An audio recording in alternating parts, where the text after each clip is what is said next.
Total Smith here. Make sure y'all subscribe to my boy Downtown Deuce ASAP.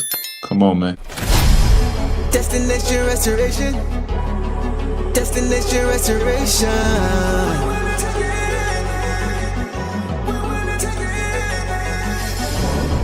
Destination restoration. Destination restoration. It's our time. Can you feel the elevation? We on a mission on vacation. Time to create that separation. Championships and motivation. 313 need no explanation. Miss me with all that conversation. We ready for that confrontation. Counting down to our destination. The final destination. Together all the time together. It's us against the world, it don't get no better. We turned it around, that was the beginning. Coming for the crown, you know we winning. Time to put in the work, I'm about to go for step. Taking our prisoners, it's my time. Yeah, I know that it hurts. Tearing back out the church, you don't wanna see me in my prime. The mission is to ring, we're caught in everything. In the city, supporting the dream. Vision new I never seen, we deserve to be king. It's all or nothing, no in between. The clock is ticking and I hope you're listening. Don't touch me cause I'm sizzling. Physicality is tipping and mentality is menacing. The dog pound body's crippling. Now the clock is ticking and I hope you're listening. Don't touch me cause I'm sizzling. Physicality is tipping and mentality is menacing. The dog pound body's crippling. Feel the elevation. We on a mission on vacation. Time to create that separation. Championships and motivation. 313 need no explanation. Miss me with all that conversation. We ready for that confrontation. Counting down to our destination. The final destination.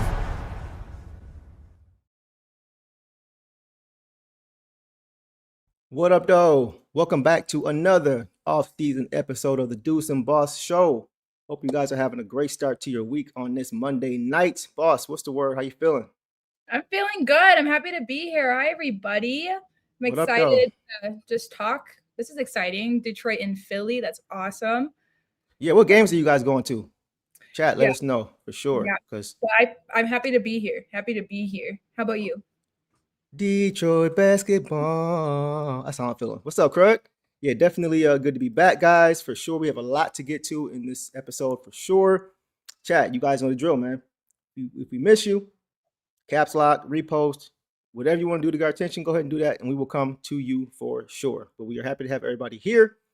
Boss, we are about 2.5 months out from preseason basketball now, which begins on October 3rd.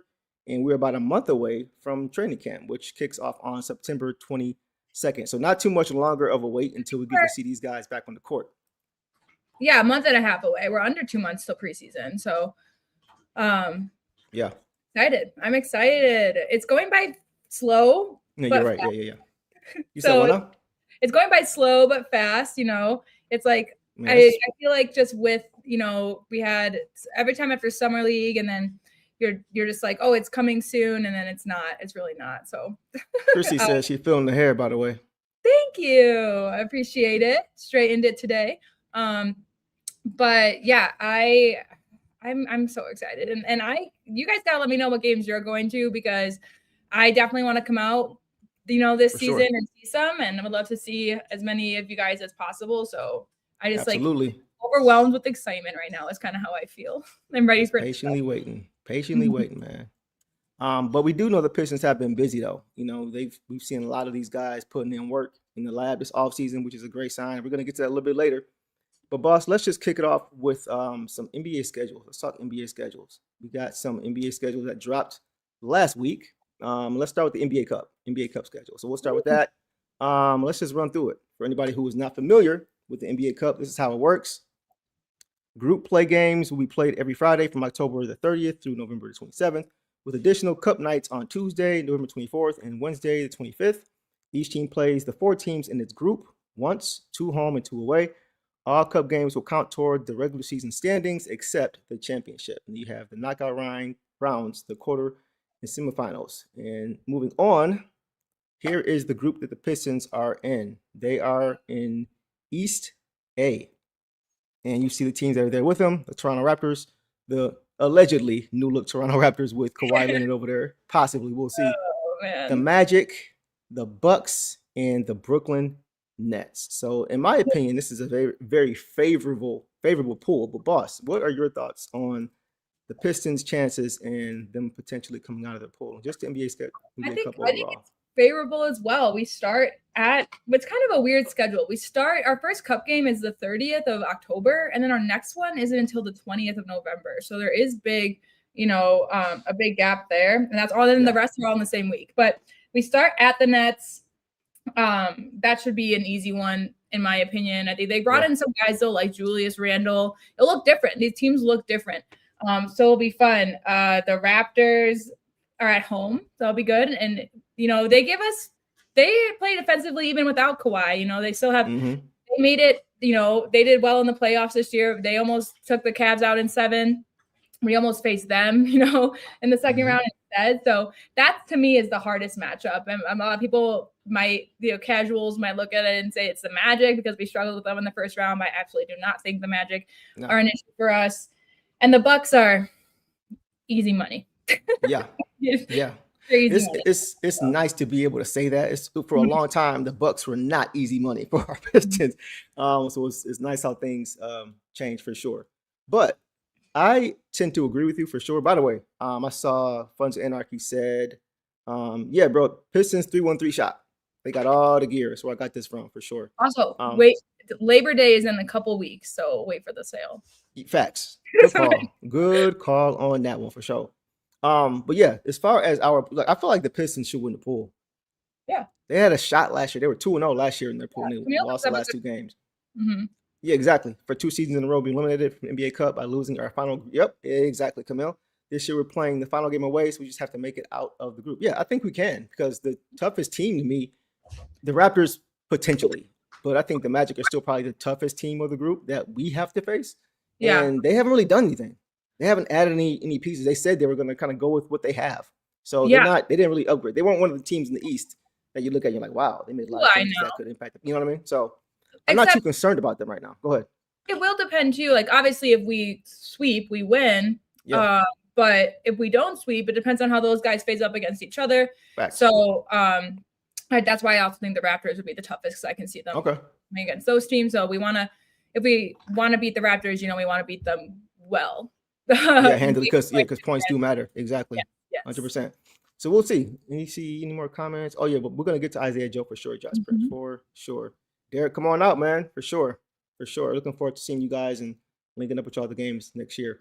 Boss, let's keep pushing, man. We talked about the NBA Cup, but let's jump now to one more thing. The NBA Cup I want to say too. I think this is a big deal for the Pistons. It should be a big deal for the Pistons. I know it's not the NBA championship. I know, that's the goal to be contending every year for championship. That's what matters the most. I get it. But I just think for a young team like this team we have Isaiah Joe now. So that kind of changes things as far as having the veteran leadership and guys who have been there. Duncan's been in the finals. But I think for a young team, primarily, getting any kind of hardware would do a lot for your confidence. Agreed. The NBA Cup has quickly kind of moved up the ranks of importance, not to all fans, which I understand, but these are, primetime games, national games, that you get to see them on TV. The world gets to see them. And I think they could kind of be like the Knicks of last year, kind of being that team, because the Knicks guys are the first team in the Cup's existence to win the Cup and then win the finals, right? They're the first team to do that. So not saying it's everything, but I think if you kind of get confidence, if you can build confidence and you can I'm not concerned about being the top seed next year. We learned that doesn't mean as much. But if you can kind of peak at the right time from a confidence standpoint, the way you're playing the same way, and you can win a cup kind of leading into spring at the right time, I think you can really do some damage. So I just hope they take it serious. I think they should, just to say they can have claim to something to kind of move forward.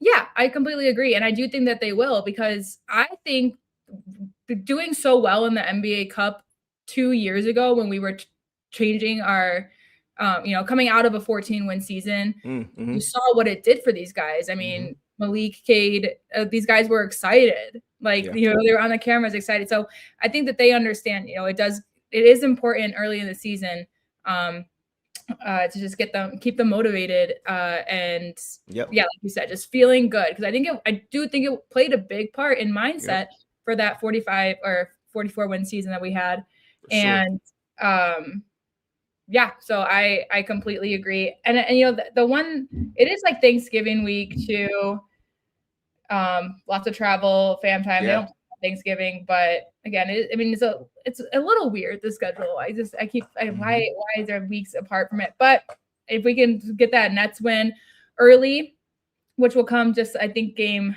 6 of the season or game 7 of the season, then that would also just set it off on the right tone. Yeah, for sure. Devin said, I still remember that JD live a few years ago during the NBA Cup. Yeah, at the buzzer. That was crazy. I remember that game vividly. It was one of the first time we saw the blue court, the all blue court. It's like, kind of grew me a little bit. But yeah, I remember that too, bro, vividly. So hopefully we get those kind of exciting games and dubs this time around in the NBA Cup. All right, let's keep pushing, boss. Let's talk about now the NBA season schedule release. So guys, also last week was the season schedule. And we are going to start with this because the Pistons have 19 national games this year. Yes, this is going to be the first time, guys, in decades that they'll be playing in the first game of the NBA season, right? They'll be at home against the Boston Celtics. The last time I think that happened was back in 2005 when they were coming off their last championship. They got their rings, national game, and they faced off against T-Mac and Yao Ming, and they won that game. But I think that was the last time that the Pistons opened in the regular season. So as far as their national schedule here, as I mentioned, they have 19 national games next season. They had 16 last year, and I know many thought that would have, they would have less this year, but I actually thought they had 16 again. We talked about it. Yeah. But they have 3 more than last year. So I think it's a good sign regarding their public perception around the league. So, even though they came up short in the playoffs last year, the regular season success still, in my opinion, earned them some national respect, despite the East looking a lot different. So, boss, what is your reaction to the Pistons' national schedule? Are there any games that you're looking forward to? What's your vibe? Yeah. Well, I kind of just dug into it a little bit more, guys. So teams like New York, San Antonio, they have 34 national games, which is a lot for any team. But we have 4 matchups against New York, and 4 of their national games are against us. Every single matchup against New York will be on national TV. 3 out of 4 of our Cavs. 3 out of 4 of ours are Cavs, which we do have more than the Cavs, which is nice. And then we played, the Spurs twice and OKC twice in a season because they're Western Conference teams, and both of those, or all 4 of those, will be nationally televised. So they're putting us, with good matchups. Also, 2 out of our 3 games against Boston, 2 of our 3 games against Philly. Like they're playing us against exciting teams.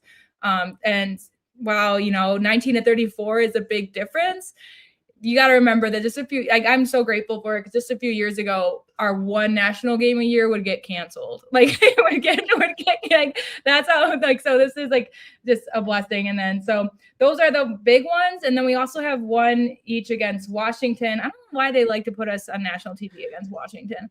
It'll be interesting this year though. They're a new look team. So I ain't mad. Yeah. I'm surprised with Charlotte though. I was expecting a little bit of Charlotte. Toronto, I feel like LaMelo leaving kind of took away some of that flair.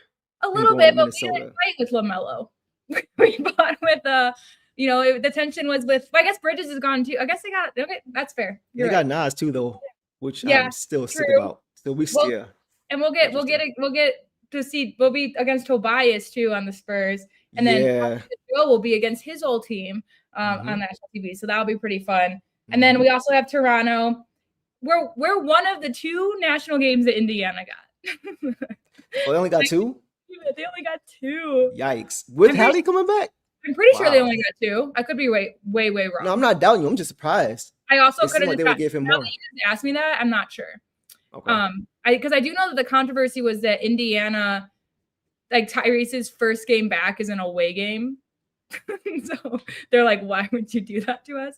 Yeah. Which but they're a team that I think if they do well, they're going to they'll be waiving other teams. Like maybe our Where Washington. is Bridges? Where's he at now? Suns. Really? The Suns fans are crashing out as they should, because if he came to the Denver, I would freak out. Him and Jokic, Dylan Brooks is crazy. That's yeah, crazy. yeah. Okay. And Interesting. then But go ahead. Minnesota. We got a Minnesota game, which will be Let me fun. go back up here, yeah, because I want to take a look at the schedule. There you again. go, There we Minnesota, go. Yeah. Melo. So, and they're pretty spread out. We only got like one in December, but then otherwise they're pretty spread I'm out. trying to say, what month do we have the most? We got a lot early. We got played 4 in November. Okay. Oh, the month. We got 4 in February and and 4 like 5 in March. So yeah, okay. Later toward the season we get more. Go ahead. Yeah, so that's just kind of where I'm at with that. So I'm glad. I'm excited, and especially because Deuce and I just kind of on a whim decided to do live watches with you guys last year, and now it's something I very much look forward to. So for sure. It's a few games I'm looking forward to, man. The Knicks, of course, right? Because they're the champs. I feel like some of that, I won't say anger, but some of that tension is kind of fizzled out a little bit. Yeah, but it's still there. I feel like now, like Pistons fans have kind of shifted that energy to Cleveland, and I hope we beat the brakes off of Cleveland every single time we play them. Real quick, I was way wrong on Pacers. 11. Yeah, 11. Okay. Sorry, I was gonna say yeah. So good for Hallie. Good for him because he. You know what? I got them confused with the Bucks. I think the Bucks only have 2. Well, that makes more sense. Yes. Okay. Thank you guys. As you said that, I was like, I have the wrong controversy in mind. No, it's all good. It's all good. But look though, I want to see the Thunder game too. Because here's the thing: we didn't see the Thunder last year. Like we played them both times. Neither team was full strength at all. Like the game, I think Cade was gone, and I think JD or Tobias was gone. And then when the other game, they had all their guys out. Shea was out, and they were playing AJ Mitchell 35. Like I just want to see the end of the season. It was Jalen Williams was their only injury. Well, they had a few guys out. I remember both times we played them, and like they still battled us while they were missing guys, and I thought that was impressive. So I just want to see how we look and stack up against them because we really didn't see. Neither team was really full strength. Like the Spurs, we saw them when they were full strength. We were full strength. We had our guys, and it was like, yeah, mano a mano. But the Thunder, not so much. So I want to see how we look against the Thunder. That's gonna be like you said, Isaiah Joe too. So we'll see. Yeah. Any more matchups stand out to you though? Man, I mean, Spurs just because of the Spurs, but also with Tobias. We got the first game, guys. We mentioned that we had the first game. We're opening it at home against Boston. Yeah. Which last season wasn't our home opener also Boston? Was it? I know. No, let me see. Oh, home opener. I think maybe you're right. We lost our first Boston, game. And then December we saw Portland and someone else. I think that the home opener was Boston. You could be right. So I think we should win that game, by the way, too. Yeah, Paul George doesn't add anything. Move me. Doesn't move me at all. No. Doesn't move me, bro. Like no. Especially like that's we should beat that team for sure. So we'll see. Hopefully we can. Except guys, I do want to say real quick that we usually start. Well, I think we'll talk about I would like to talk about our first 4 games because they're tough. For sure. Early. But I also just want to bring up that I think started last season or the season before that we started like 0-3. I think 2 seasons ago we started like 0-4. 0-4. Yep. And then last season we lost our first game to the Bulls. 2-2. Yeah. So it's not, the Bulls went on a 5-0 win streak and look where they ended up. So I want us obviously to get off to a good start and change that narrative. I hope that there's no doom and early, guys. No doom and early. So that's a great point because the first year 0-4 in the 44-8 and 38 season, it was just so much turnover in the front office with the players and it was just so much turnover. There was a lot to try to get right in a short period of time. That's why they started off so slow. But last year we saw they kind of had an identity more so than what we're used to seeing. So, but like you said, like I'm not too concerned about having a slow start. I just want to make sure we're peaking at the right time and ironing out the kinks early. Yeah, I'll take so that. So if we're 500 after 7 to 8 games and 10 games, I'm okay. I'm okay if that's the case. If we start, I don't want to get behind, but I'm not concerned about having the top seed. If we get a top 4 seed and we're peaking and we look like one of the best teams in the East going to the playoffs, that's all I care about this time around. That's all that matters. We've dealt with other things before. Been there, done that now. Now it's time to take another step. But that's kind of where I'm at with that. And so guys, our first 4 games of the season are Boston at home. And then we have 3 away games in a row. Miami, with new Giannis and Bam duo. Mm-hmm. Philly with Jaylen Brown, and I'll throw in LeBron. Just kidding. No. Listen. We're gonna be arguing a lot less this year because now that he's in the East, he's the enemy again. So I'm with y'all. He my GOAT, whatever. But yeah, pile on, chat. No, LeBron, go to Philly, but this is Jaylen Brown's team now. Just kidding. No, we don't. That's gonna be funny to see. That's gonna be funny to watch. We got Jay Brown. And then after that is New York away. We start with Madison. We do away games okay. We actually seem to be better away for some reason. We play a little bit more intensely. So I'm not necessarily mad at the away factor. But again, it's going to be a struggle. I do not see us going 0-4. I can see 4-0, honestly. If we do, I'm fooling. Oh, my gosh, yeah. I think it's going to be either, 3-1 would be great, honestly. I'll take 2-2. Teams, other than New York, the other three teams don't have the continuity that we have. Yes, we made moves, but they made big moves. I mean, Boston out, Jaylen Brown, Miami with Giannis, and then, Philly. Like, these are different teams. So, and I welcome the test. I would almost be a little bit insulted. Again, we lost to the Bulls the first game last year. I'd almost be insulted if they gave us an easy schedule. Now we get 4 tests in a row, four test the waters, see where we're at right away. I like that. Yeah, for sure. John says, when Sarah says we, does she mean Detroit? She means, it's Detroit. She lives in Denver, but she's always team Detroit first. It's kind of like me with wherever LeBron is at. I don't even know what Denver's doing. Always Detroit first. I'll find out on game 1 what Denver's roster looks like. Blackheart, yes. I got a new anthem coming up for the start of the season, so stay tuned for that. Y'all know what we do, man. Every year, same thing. Okay. Last thing on the 19 national games, I had to put it in perspective for a second because 19 games is great. That's good. I like that we have more games. I just had to factor in how many national games are now being played a year now. Because I remember when national games used to mean ESPN TNT, and then maybe TBS, right? And then ABC for the finals. But now you got ABC, ESPN, NBC, Peacock, Prime Video. So there's a lot more games being broadcasted now. So once again, I do think it's good that they have more games, but it's not like 10 years ago. Right. The streaming platforms have changed the game a little bit. So, it's an improvement. I just hope it continues to improve, year over year, because teams got 34, like you mentioned, the Knicks, the Spurs. So we're not there yet, but the respect is slowly returning, which is a good thing. Yeah, absolutely. And I think you mentioned it because last year we had 16, and I think the most was the Lakers with like 19, 20, or maybe OKC. I don't know how many they had, but I think they had not 34. I mean, that's nearly, guys, that's 8 games away from being half your season nationally televised. People don't got to buy it. The out-of-market teams might not even get, or fans might not even bother with NBA League Pass, But so I'm glad that you mentioned there's all these different platforms. And while it does suck for fans, we're the ones paying it. We're helping pay these huge NBA contracts because we're paying these networks. But it is nice that we have NBA all the time during the season. It's gonna be fun. Yeah, 100%.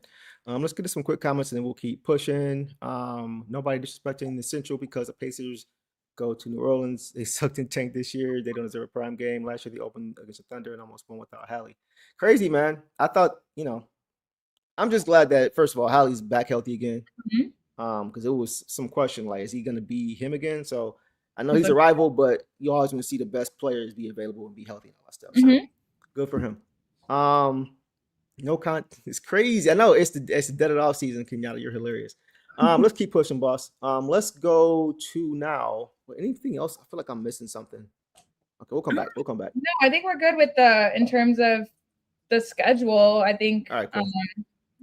And then I think we usually will, if we don't win the cup, we'll get like a couple games right in that December week. That's what they did last year. Is you get kind of games added if you don't win the cup. So that's just another thing to keep in mind. But we have a lot of early national games, which is just exciting for us too to interact with you guys. So Aaron's asking about Ron Holland. If we have time, we'll get to Ron Holland a little bit later. Sounds like Moosey wants to talk about Ron Holland in the background too. So if we have time, we'll get to that for sure. The Deuce, boss, you guys gonna drop your season prediction? Yeah, we will. We will do this soon as well. In the upcoming show. We would tonight, but we got a lot to get to. We'll see if we have time. Kate winning clutch of the year. Ooh, clutch player of the year. That would be, if he does that, that means we're having a really good season. Playing, yeah, I'll just do that there. All right, let's jump now, guys, to some off-season workouts. We touched on it at the opening of the show, but we have seen some off-season footage from some of these guys. Man, a lot of these guys have been gym rats, complete gym rats this off-season. A lot of hungry guys trying to get better ahead of next season, trying to define some roles. So we're going to run through what we have, and we'll come back and talk about each one.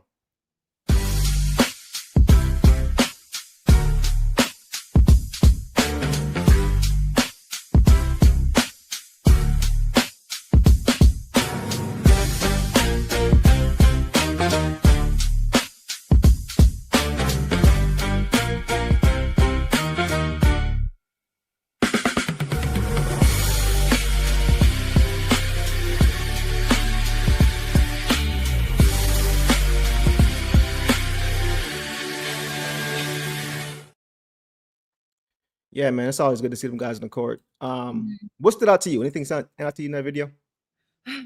A lot. First of all, this doesn't make any sense in terms of Pistons, or in terms of my evaluation, but Cade uses his body without pushing off, and I love that. No push-offs into the basket, Jaylen Brown and Shai Gilgeous-Alexander. You don't have to. But AT, I know that Amen was there too. I think Amen was in the black and red shorts. Yeah. So I think it was a Torian Prince missed three, and you just saw AT fly in. Nowhere. Yeah, and he's looking really good. Cade's looking strong. Everyone's just looking stronger, quicker. It's really cool that the three of them are working out. Like those two young guys and a vet against these other guys. You know, Cam Boozer's there, young. He's honestly probably benefiting the most from these workouts at his age and coming into the NBA. But for me, they look great. But for me, the most exciting thing is the three of them working out together. Yeah, for sure. Yeah, like I know it's three on three, so you're gonna have the ball in your hands more. It's just nice to see Asar with the ball in his hands more. What up, though, Tom? Guys, Tom's gonna be here, I think, in December for a few games. That's not official, but soon. Oh, okay.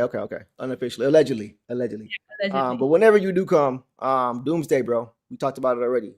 Doomsday, we in the building. Opening night, you already know.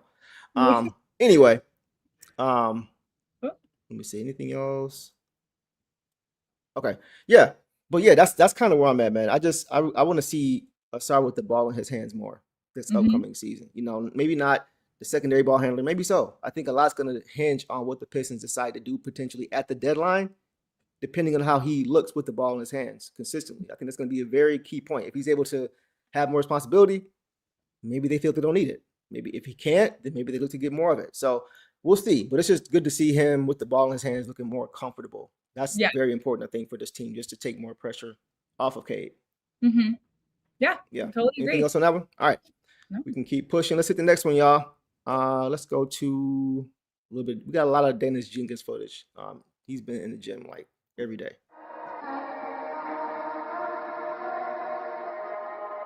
Yeah, going crazy.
That jumper looking wet.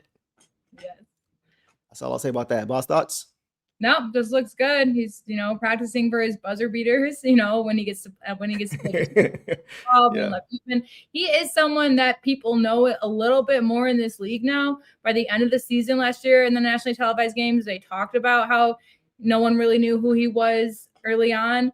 So he does have a scouting report against him. He also, might be in competition with Okori for the second PG spot. He might be in competition for a It's gonna be 2 spot. interesting. So he's still, he's working hard. All Danis knows is hard work, is what he's done. He's always, pushed himself to get here, and now he's here, and he's not going to stop. So that's pretty awesome. Before you get to your thoughts, though, just because I see it real quick, I want to say congratulations. Hey, congratulations, bro. Hey, gotta hit the dance for you on that one. Cool. Like someone That's said, cool. I think Johnson in this economy. Yeah, that's a dub, bro. Absolutely. That's a dub for sure. Congrats to you, man. For sure. Let's keep pushing, boss. Got more Dana's content. This time he is joined by Torian Prince and Tolu Smith.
Listen, bro. First of all, shout out to Chink Dennis Jenkins. Today's his birthday. Turned 25 today. Shout out to him. Birthday, Shout out to 25. Coach Hart.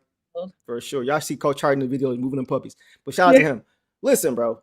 If Torian Prince, listen, I know I've been saying Torian Prince backup four. I'm not a big fan of it because he's 6'6". We need more size at the backup power forward spot.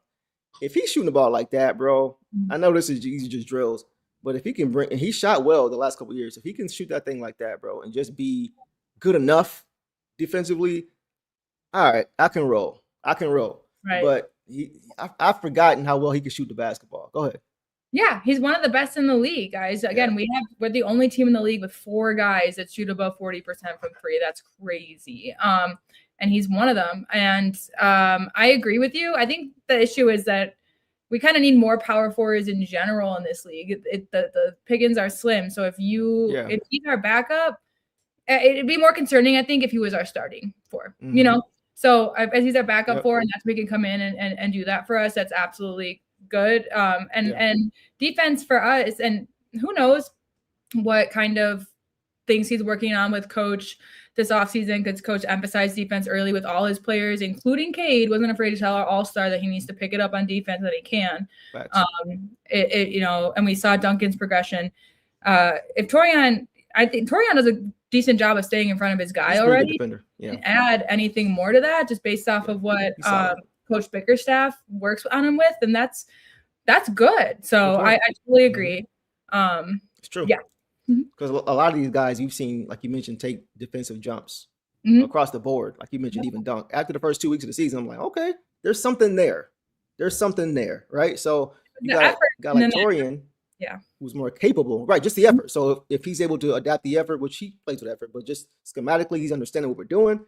Yeah, there's no reason he should become a better defender either. So if he can do that, he's sneaky good.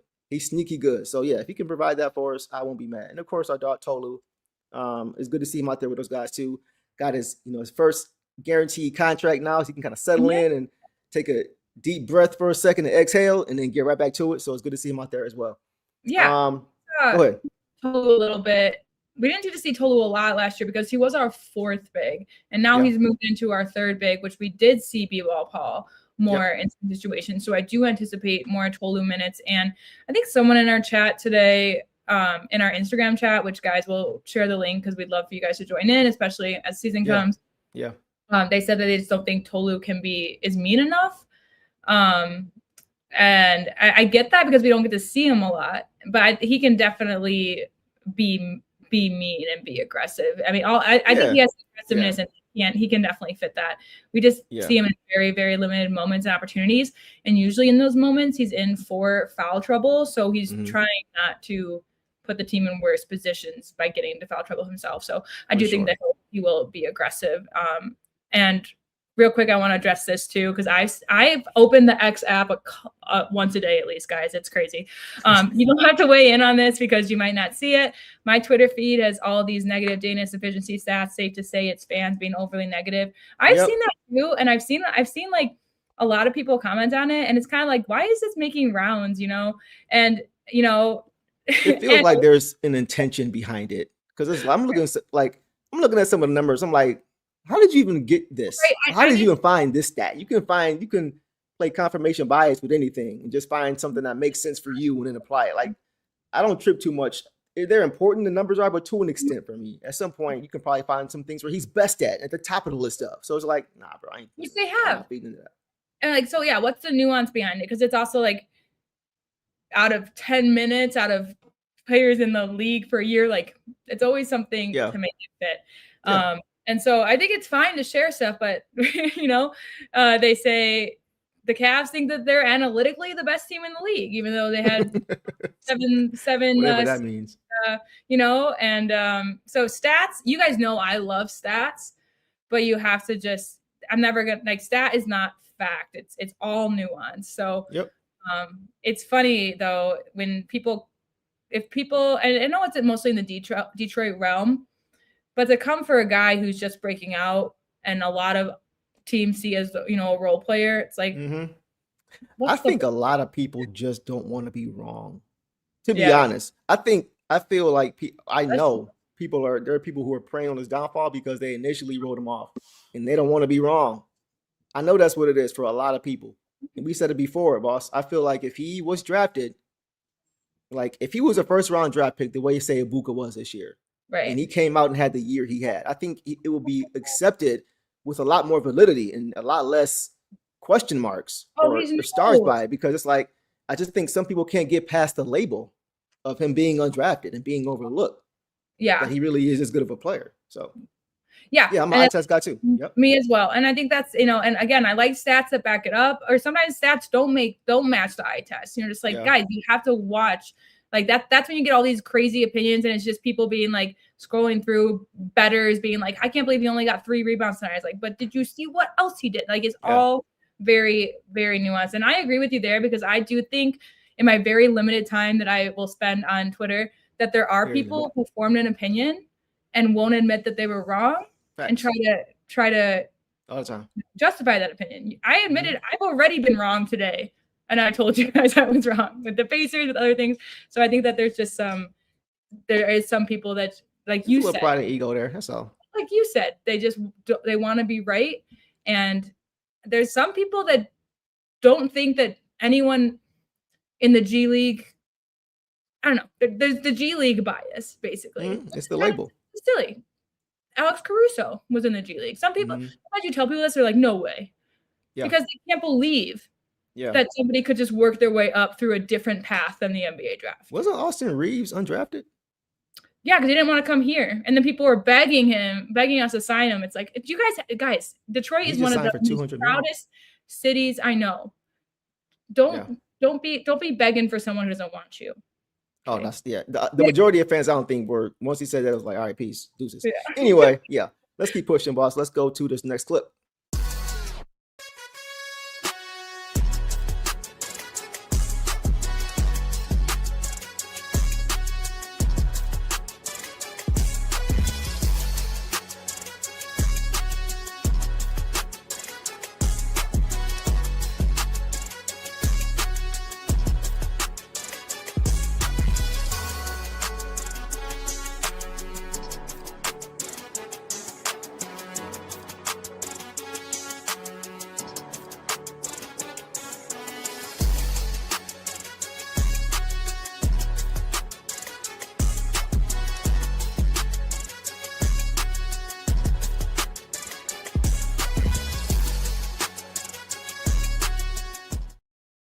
see Sass out there with his shortcut. Yes, Best friends out there hooping. It's cool to see Sass out there with him. he 'cause looks they go bigger. way back. I think Coach Hart posted a picture the other day. Like he's looking. Oh, Sass? Yeah. Okay. I'm excited for him. Real quick, just to talk about him before we get Yeah. to Dana. But I'm excited for him to be on the Mavs, honestly, with some other young guys. Mhm. And that's why I truly hope that I hope he gets his opportunity with Kyrie, because I know that there's some speculation that he might not be with the Mavs. You know, like he is a tradable piece or a movable piece. I would love to see Sass. I mean, I think Kyrie could really just Unlock him.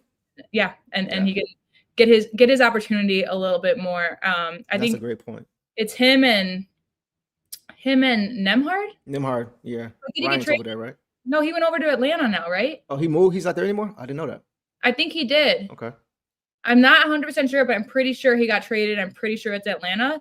So who's the other point? Maybe Sass is working up to being a backup point. I don't know. No, Kyrie is like the perfect combo guard. Mm-hmm. Perfect. He's a prototypical combo guard, in my opinion. He knows how to balance that line to a T.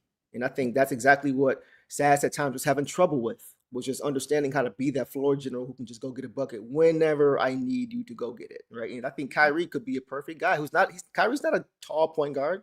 Kyrie's 6'2". Right? I think Handle. Sass is 6'1", right? So, yeah, I think that'd be great for him. Best handles. I'm like, handles, guys. Did you know Kyrie has them? Oh, for sure. He's the GOAT when it comes to handle, for sure.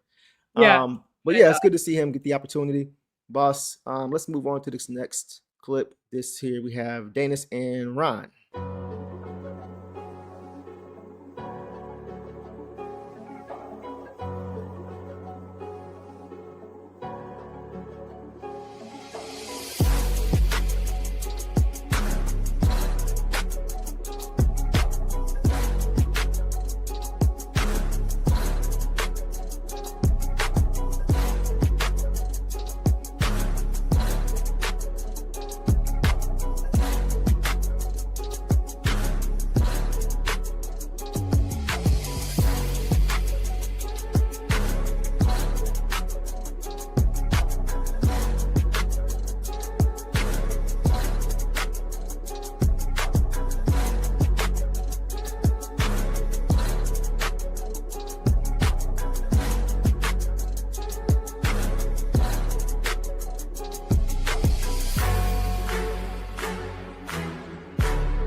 Boss thoughts. Ooh, okay. I have a few.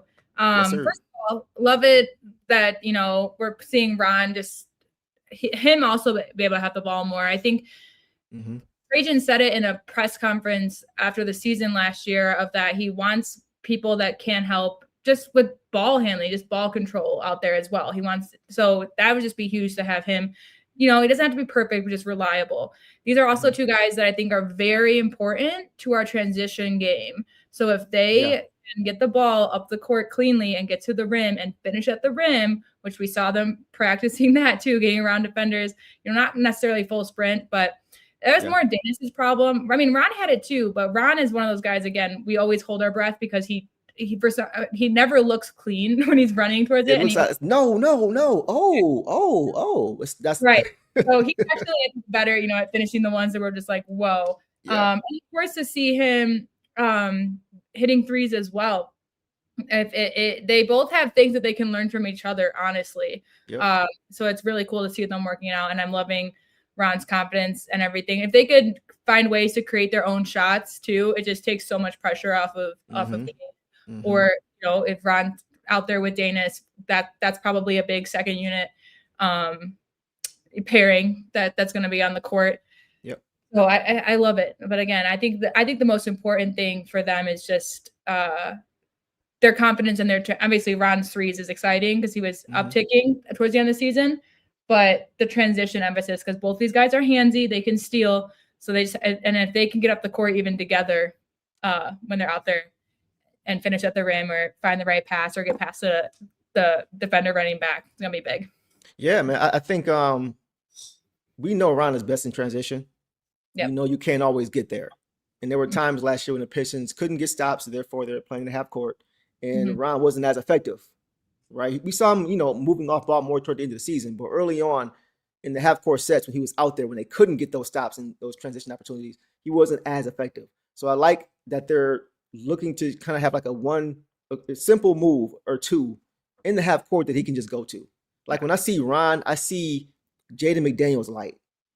Not quite as tall, but a guy who can be really good in the mid-range. I think Ron could be really good in the mid-range. Yeah. I like Jaden McDaniels' game a lot. He's a Love really it. good defender, great perimeter defender, good on the boards, athletic, long, and he's good in that mid-range. I think that could be something Ron, at least next season, kind of expands his game. I mean, the three-point shot will come eventually, maybe not next year fully, but I think the midi can be a good place for him to start. I think in the half court, that can be something he can really take advantage of with his improved handle, which we're seeing now. So we'll see. Yeah. McDaniels too can make a three, but he only has 2 or 3 attempts a game. And if that's something Ron does out there, if he gets the increased minutes for sure, mid-range is important. Man, as you're talking about McDaniels, he is a really well-rounded player. And sometimes, what do you think is easier? Being an offensive player, bringing defense into your game as time goes on, or being a defensive player, bringing more offense into your game as time goes on? I mean, honestly, I feel like if you're a good offensive player, defense is mostly effort. Defense is more effort than anything. Offense, you can have all the effort in the world, but you got to have a certain skill set that's God-given, that's given to you to be able to play. Like, there's only one Kyrie for a reason. You know what I mean? I don't care how much you practice, you'll never be able to be that good with the basketball as Kyrie. But defensively, I think that's if you're good offensively and you can, like, look at Cade. I think about Cade, right? Cade is really good offensively. He's the engine to this team. But he didn't become that MVP level candidate until he started bringing that two-way play. And we know a lot of it was just effort. We know he can defend, but doing it for 48 minutes, bringing that effort, getting stronger, right? Getting in the lab, watching film. I think those things are something that you can kind of just adapt with your effort and your discipline and just your want to. So that's what I would say as far as that. Go ahead. Yeah, I mean, I see what you're saying, but I do agree with this too, because we've seen guys get effort and still get bulldozed over, like Duncan, like Tobias Harris. Tobias older now though, but yeah, go ahead. But like I think it takes, Stu excelled at his blocks because of timing, excelling at not fouling, being handsy. But I think that's a great. I think that's a great example because he's not the most gifted athletically. Like he just got in the lab. I'm not saying it's just effort. It definitely requires some skill. To learn those things, you mean? Yeah, I just think about where Stu came from as a rookie to where he was last year. Like nobody thought he was going to be that. He didn't naturally just get more athletic. He just committed to that end of the floor. You know what I mean? I agree. I just think too, like we know that Ron can shoot. Just like we saw Sar hit some good-looking threes. We saw Sar instead of using these are young guys. So we saw Sar instead of using an arch, instead using his elevation and shooting more of his style. Like these guys do have shots. It's just about perfecting it a little bit. But I think these guys, especially just for our style and our culture, them having the defense is really important. Of course, they need to develop more offense. Like Eric mentions it all the time about Asar Thompson too. He needs to do more offensively to really earn his minutes out there. And I think that that's coming. Like, so I just asked that question mostly because with these guys, I can really see them still developing a solid offensive game. Yeah. But they're already great defenders. Yeah. And they already have a lot of ability. A lot of it was just raw when they first arrived. So now it's about crafting. That's where the internal development is. That's why Trajan always talks about that, because he sees the ceiling. All right. Let's keep it pushing. Got our last clip with Danis, I believe. And this one, did we do that one with Ron already? We did that one already. All right. Let's go to Ron. Check out Ron.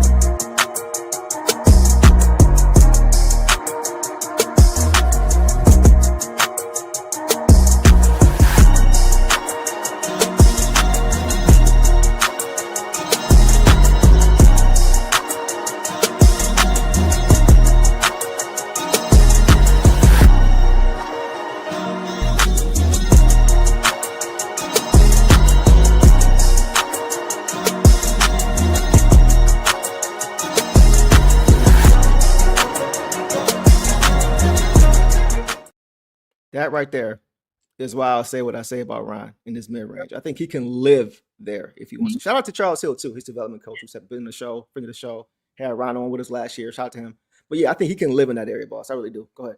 Yeah, and I think I saw that clip and I was like, oh yeah, this is what Juice is talking about. Also, getting to the rim and if he can get past his perimeter defender, like on a zone, that's a tough. When the defense in a zone, that's a tough move. But man to man, if he can get past his perimeter defender, no one's and that's especially early in the season, no one's going to collapse on Ron Holland, which means that he's open. And then if he's making those shots, then a defender does have to leave their guy. And that guy could be Cade. It could be Isaiah Joe. It could be these other shooters. So just developing that mid-range and forcing defenses to come to you is going to be good. Mm-hmm. Yeah. Yeah, 100%. So I like what I'm seeing so far from Ron this offseason. Boss, let's keep pushing. And what up, PD? Now let's go to B-Ball Paul.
And naturally, I'm gonna let you tee off first because I know this is one of your favorite players has been on this team. So the red carpet is rolled out for you. What you got? Just had me cracking up because it is so ugly. It is so beautiful to me that his shot. Jumper. I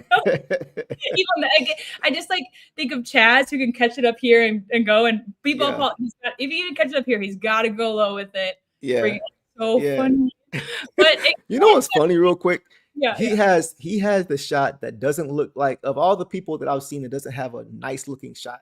Mm-hmm. I think when he shoots it, he gives me more confidence than any of those guys that I've exactly. ever watched that's going to go in. And it's almost like an unintentional hezzy. Like whoever's defending is going to be like, oh, he's going to catch out here. Go, oh, he's not going to shoot the three. He's like, bet. And then, yeah, it looks like a straight pump fake every time. Yeah. But Paul, what you see? Oh, it's so funny. I mean, we knew that Stu could shoot threes, right? Yeah. And obviously, great rim protector, would have been top in the league if he made the minutes, or at the top, close to the top. But B-Ball Paul can do to have a center that can shoot is. Yeah, stretch. Gotta have a stretch. Yep. We just saw a bunch of threes, which we already know he can make, but we've seen him with the mid-range. We've seen him get his own shot. We've seen him spin moves. Like he can shoot really anywhere on the floor. Mm-hmm. And it's just going to make such a difference. And he can be a blocker and he can be aggressive under the rim. It's unfair to compare him to Stu because Stu is one of the best rim protectors, But exactly. In terms of boards, B-Ball Paul, I think, is the best out of all of them. I mean, JD averaged a lot more, but B-Ball Paul, if he had the same minutes as JD, I think would average more boards. I'm not even kidding, So this is just game changing for me. And I know a lot of people think that, losing Stu, and you're valid in thinking this, like losing Stu affects a little bit of our reputation, a little bit of our culture right now. For sure. Defense, totally valid, but we don't go down in anything with B-Ball Paul. In fact, I think, again, we help spread the floor more. For the other shooters out there, we already know he's a great screener. He's great at pick and roll. He's just really good. And he's finally, I think, going to get his chance to really have a lot of minutes. I don't know how many minutes he got. I don't know if he was second or third big in Philly. Do you remember? I don't. I honestly Drummond for a year, but I don't know if before that if he was the one behind Embiid. I don't think he was. I wasn't hip to Paul Reed in Philly, man. I ain't gonna lie to y'all. That's why it makes me think he's the third. He was the third, and now he's a big. Probably. Even last year we saw him working out, even though he was our third big, and we complimented him on that. And so it's just really exciting. I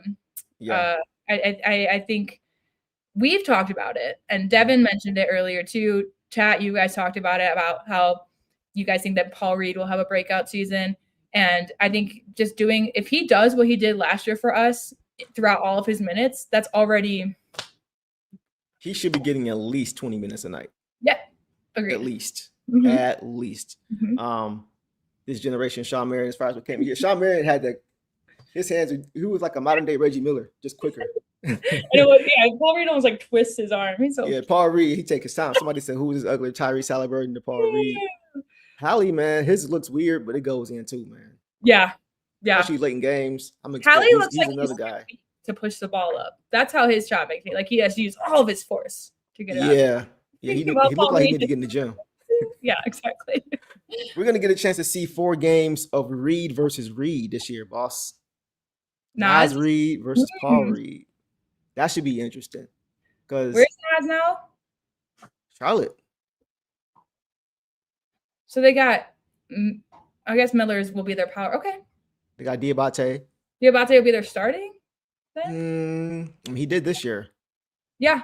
So Naz would probably be, I'm guessing, that's more of a 5. Yep. So that'll be fun to watch. That's going to be fun to watch for sure. All right. We'll see. Let's keep pushing, guys. Let's move on now to. Did you say real quick that they all think that he was the 3rd, which makes sense. Oh, in Philly? Yeah, because I don't remember him. Adem. I forgot about Adem. Wow. He was behind Bona? That's crazy. That's crazy, bro. What? We got Adem. I would be like, we should have kept Paul. Like Adem Bona. No, we good. We got.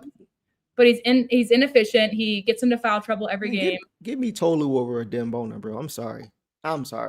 Absolutely. That's crazy. He was behind that. All right, I'm gonna leave it there. I ain't gonna try to disparage anybody, but bruh, how did he get stuck behind him, bro? That's crazy. That's why. All right, let's move on now to what is that? Velvet? 1, 2,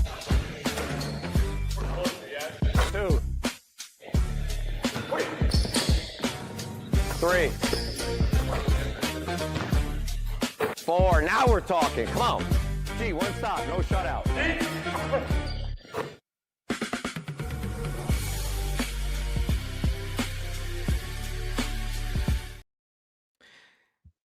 Man. You go first. Yeah. Okay. This is like, we got to keep it in perspective. These are all drills, these cones. This is not actual games. But we all know the elephant in the room last year with Kevin Huerter was his shot. Mm-hmm. We had Cool on the show a couple weeks back, and we talked about if he could shoot that thing the way he did in Atlanta and Sacramento, along with everything else he gives, he'd be pushing for a starting spot. Mm-hmm. So if that jump shot returns, I'm not going to get my hopes up today because we got a long way to go. But if it starts to return, his mechanics are there, he looks comfortable, his shot looks good, he's got good balance and timing on his release. So it's like, if the confidence is restored, and he also was returning from shoulder surgery too. That was a big thing that I think a lot of people missed. So I think now this full off season of having, the rehab and also now having another contract, having stability, a lot of things can go into it, man. So if he can return, if that jump shot can return to 37% next year, he's going to be an important piece of this team. That's my thought. Yeah. And I mean, that's exactly how I feel too, guys. And I did when we were looking at these and found this clip, the shooting coach is Steve D'Agostino. I might be pronouncing that wrong, but he worked with Huerter in Chicago. But I also saw that he's worked with Huerter all the way back to Sacramento. And I do think, like you said, it is. I don't like when people just disregard the mental or disregard the other factors, like stability on a contending team, which he hasn't had for the past 4 or 5 seasons at least. So I do think that, again, if his shooting can return, that's all we really need from him. Right now, when he's out there, he's giving us, transition scoring. He's giving us good defense. He's giving us rebounding. He's giving us some ball control. Like, he's not crazy good ball handler, but you can trust it in his hands. He's not dribbling up to his shoulder or like Duran does. Like Kevin Huerter running up the court with the ball is much better than Jalen. I'm comfortable. Yes, exactly. With the ball in his hands, not for a entire game, but situational, 100%. Again, it's just being able to get the ball out of your point guard's hand and not turning it over is kind of in a 24-second. But like you said, again, I don't think any of us were expecting the contract when we got him. I thought that we got him for his contract expiring. Like when we got him, this is a move because Trajan's gonna get rid of him and it'll be good. And we did the exact opposite. He was the first guy signed back. And you know, and a lot of people think that, you know, I think he's at 17 million a year about. He's at 9 million a year. Oh, 9 million. 3 for 27, I believe. Yeah, 3 for 27. My numbers, but that's a good number. That's a good number, and all 3 years are guaranteed too. So that just tells you how much they really believe in him. It's not like it's a one guaranteed. The second year not guaranteed. It's 3 years. I thought the last year. Okay, maybe I thought the last year was a team. Well, Herder, I'm pretty sure it's. I could be wrong. Maybe I've been wrong all night, so I trust you. Okay. Yeah. You guys let us know. Y'all call us out. Go ahead. I believe I think it's all 3, but we'll see. Go ahead. I'm getting everything confused and jumbled, guys. It's been a crazy offseason. Yeah, I keep forgetting about Herder. Like I'm like, oh yeah, he's on our team. And not only is he on our team, we gave him a contract, extended it. So yeah, I agree with you. The shots look nice, like you said, but if he could just get back into that form, and I do think that the mental game really does play into his game. So yep. It looks like they're all guaranteed. All 3 years guaranteed. Oh, but then he said only 3 guaranteed. I'm seeing 3. I'm seeing all 3 guaranteed. Okay. All right. This is why I shouldn't be multitasking right now. All right. Let's go now, boss, to who's next? Let's go to Isaiah Joe. Check it out.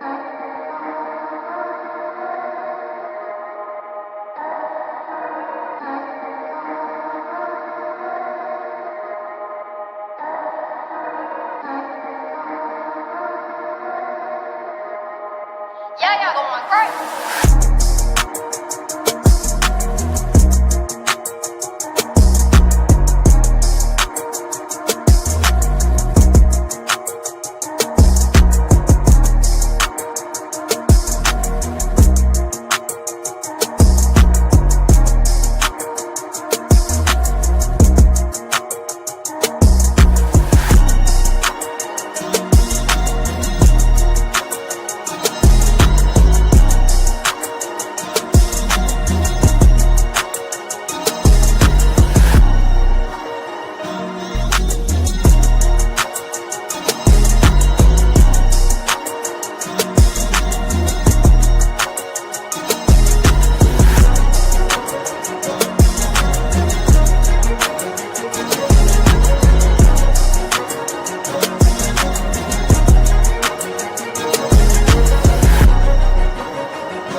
Man, bro, they missed for like 2 minutes straight.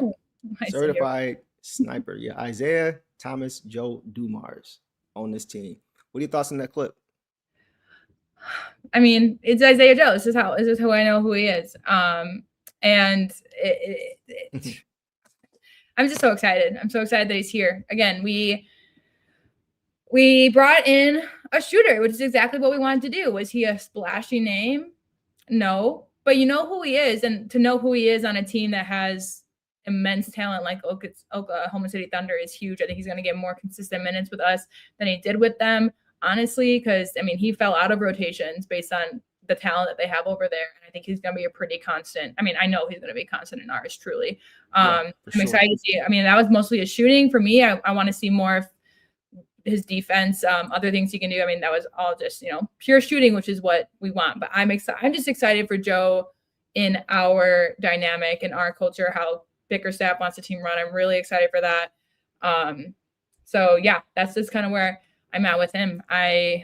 It's crazy that the OKC Thunder have given up talent like Joe, like Wiggins, like Dort this season, and it's definitely going to change their team, but also not at all. All those guys were bench players, and anybody would be lucky to have those guys on their team, and very lucky to have Isaiah Joe on ours. Yeah, those guys could start on a lot of teams, and it's possible he may start on this team. But I hope that he gets with Rip Hamilton. Yeah. I think that would be great for him. He's already a good mover without the basketball. And he may have he does have a little bit more athleticism as far as his vertical jump. I don't think he's faster, but he's a little bit more athletic, I think, overall. And he can let that thing go. And like he's him on the floor with Cade is going to be fun to watch. Yeah, that's going to be really fun to watch. I can see this too, Devon, as far as him being in Nikhil Alexander-Walker 2.0, just being that guy who was a bench player previously, getting a potential starting opportunity and really showing what they can do with more opportunity. I think he can have that kind of season. Yeah, it might be good this year. I'm just thinking like Aaron Wiggins is there with Nah. That's crazy. Yeah, they're gonna be nice. They're gonna be nice for sure. I like that comment for sure. Yeah, he could be an X factor like Beasley was during that season for sure. And this is a guy, Isaiah Joe, who shot a better percent from three, better clip than Dunk last year. And we know how great Dunk shot it last year. They're both in the 40s. So I think him on the court with potentially a John Collins on the court, just having more space is going to be a great thing. But yeah, he's going to open up the floor a lot more for this team. Shout out to our guy, Don Gray, who is his development coach. We linked with him. He got us that video. Shout out to him for sure. Anything else on Isaiah Joe, boss? No, just exciting. Again, like I just talked about how the Thunder, we're lucky to have them. And here we are saying like Joe as a starter would mean Duncan Robinson on the bench. And that's pretty. Like we were able to develop our depth with some of our guys internally like Danis. But like also we're bringing in more depth for us too. Like our bench unit is, if Isaiah Joe doesn't start, that means that he's out there with Danis, with B-ball, right? With it, you can mix and match. He can play around. Like if I'm Bickerstaff, I probably have an idea of who I want in the starting lineup because that's what you should. You should go in with the plan A. But we can really mix and match these guys, and I think they can all just flow so well together and not be chunky. Someone did bring up LeVert, and I am a LeVert. Like I was excited for LeVert. I like LeVert. He just didn't fit our flow, and it made it difficult. So, and we do get to see him. We get a reunion with him in the Cup. I forgot to bring that up. He is on the Bucks now, so that will be interesting. But it'll be interesting to see how he plays because that flow doesn't exist yet. The Bucks don't even have an identity right now. But we do, and so I do think that who we've brought in and who we already have, man, it's just going to be. Question. So I know we haven't made a huge splash as far as our starting group getting that second de facto guy, right? But question to you, question to the chat: is the Pistons bench better now than it was last year? Possibly, because I feel like we've lost some key pieces, but we've got guys waiting in the wings to take on some roles, and I feel like we've gotten a little bit more talented on our bench unit potentially. It depends on who starts. We still don't know who's going to be the two yet, right? But go ahead. I think that's a great question. I think it's more of like, did our depth get a little bit better in terms of that? Because if we brought in someone like, I'm just going to say his name because he's got to be brought up, Trey Murphy. If we brought in, he's definitely our starting two, then our bench is by far one of the best out there. And like you said, we haven't made a big splash, but we definitely made guys that can, help. I'm holding out hope, boss. I'm holding out hope. Yeah. I'm holding out hope. I'm holding out hope. I always got this one ready. I started at the right, and I got the Trey Murphy. I was like, I was like, oh, he's calling the starting five right now. I'm holding out hope. Go ahead. And Kate talked about just while you brought it up, and I don't think we had it really on our agenda today, but Kate did just make some comments about John Collins, right? Yeah. He did just say that he thinks that he's tough. He thinks he's going to be really helpful, that he can really do everything out there. And of course, the guy's not going to go out and trash a teammate or trash a new teammate, but he didn't have to say those things. Yep. You can just be like, I'm excited to work with him. They keep when he pointed out what he elaborated.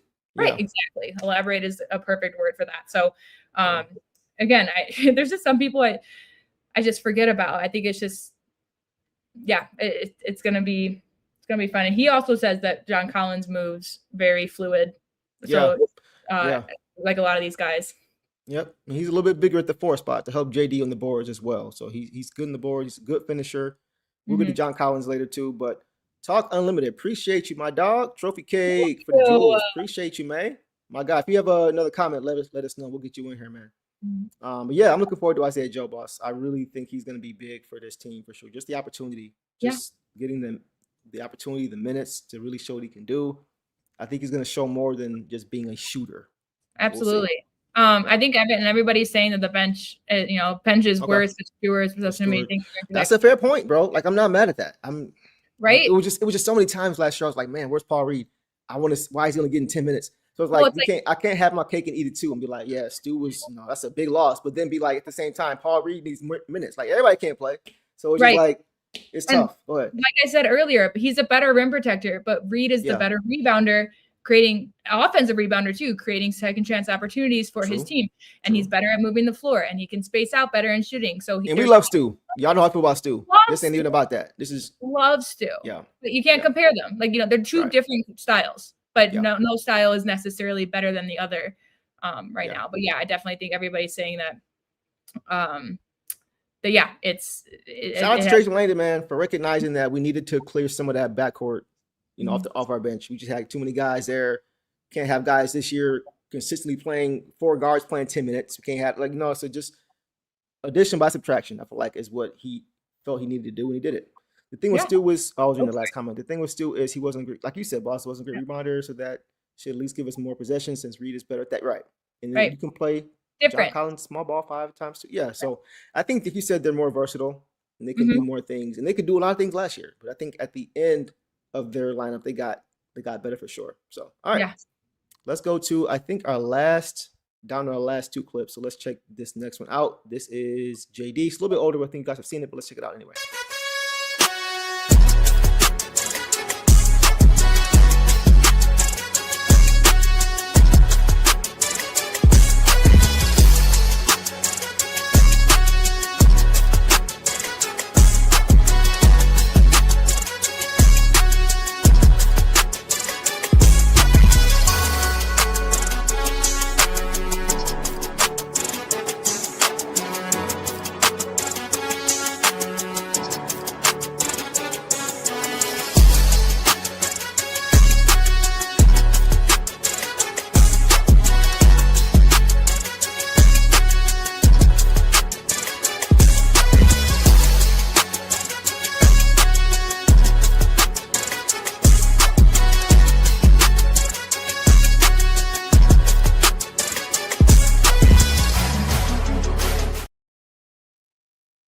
Thoughts, boss?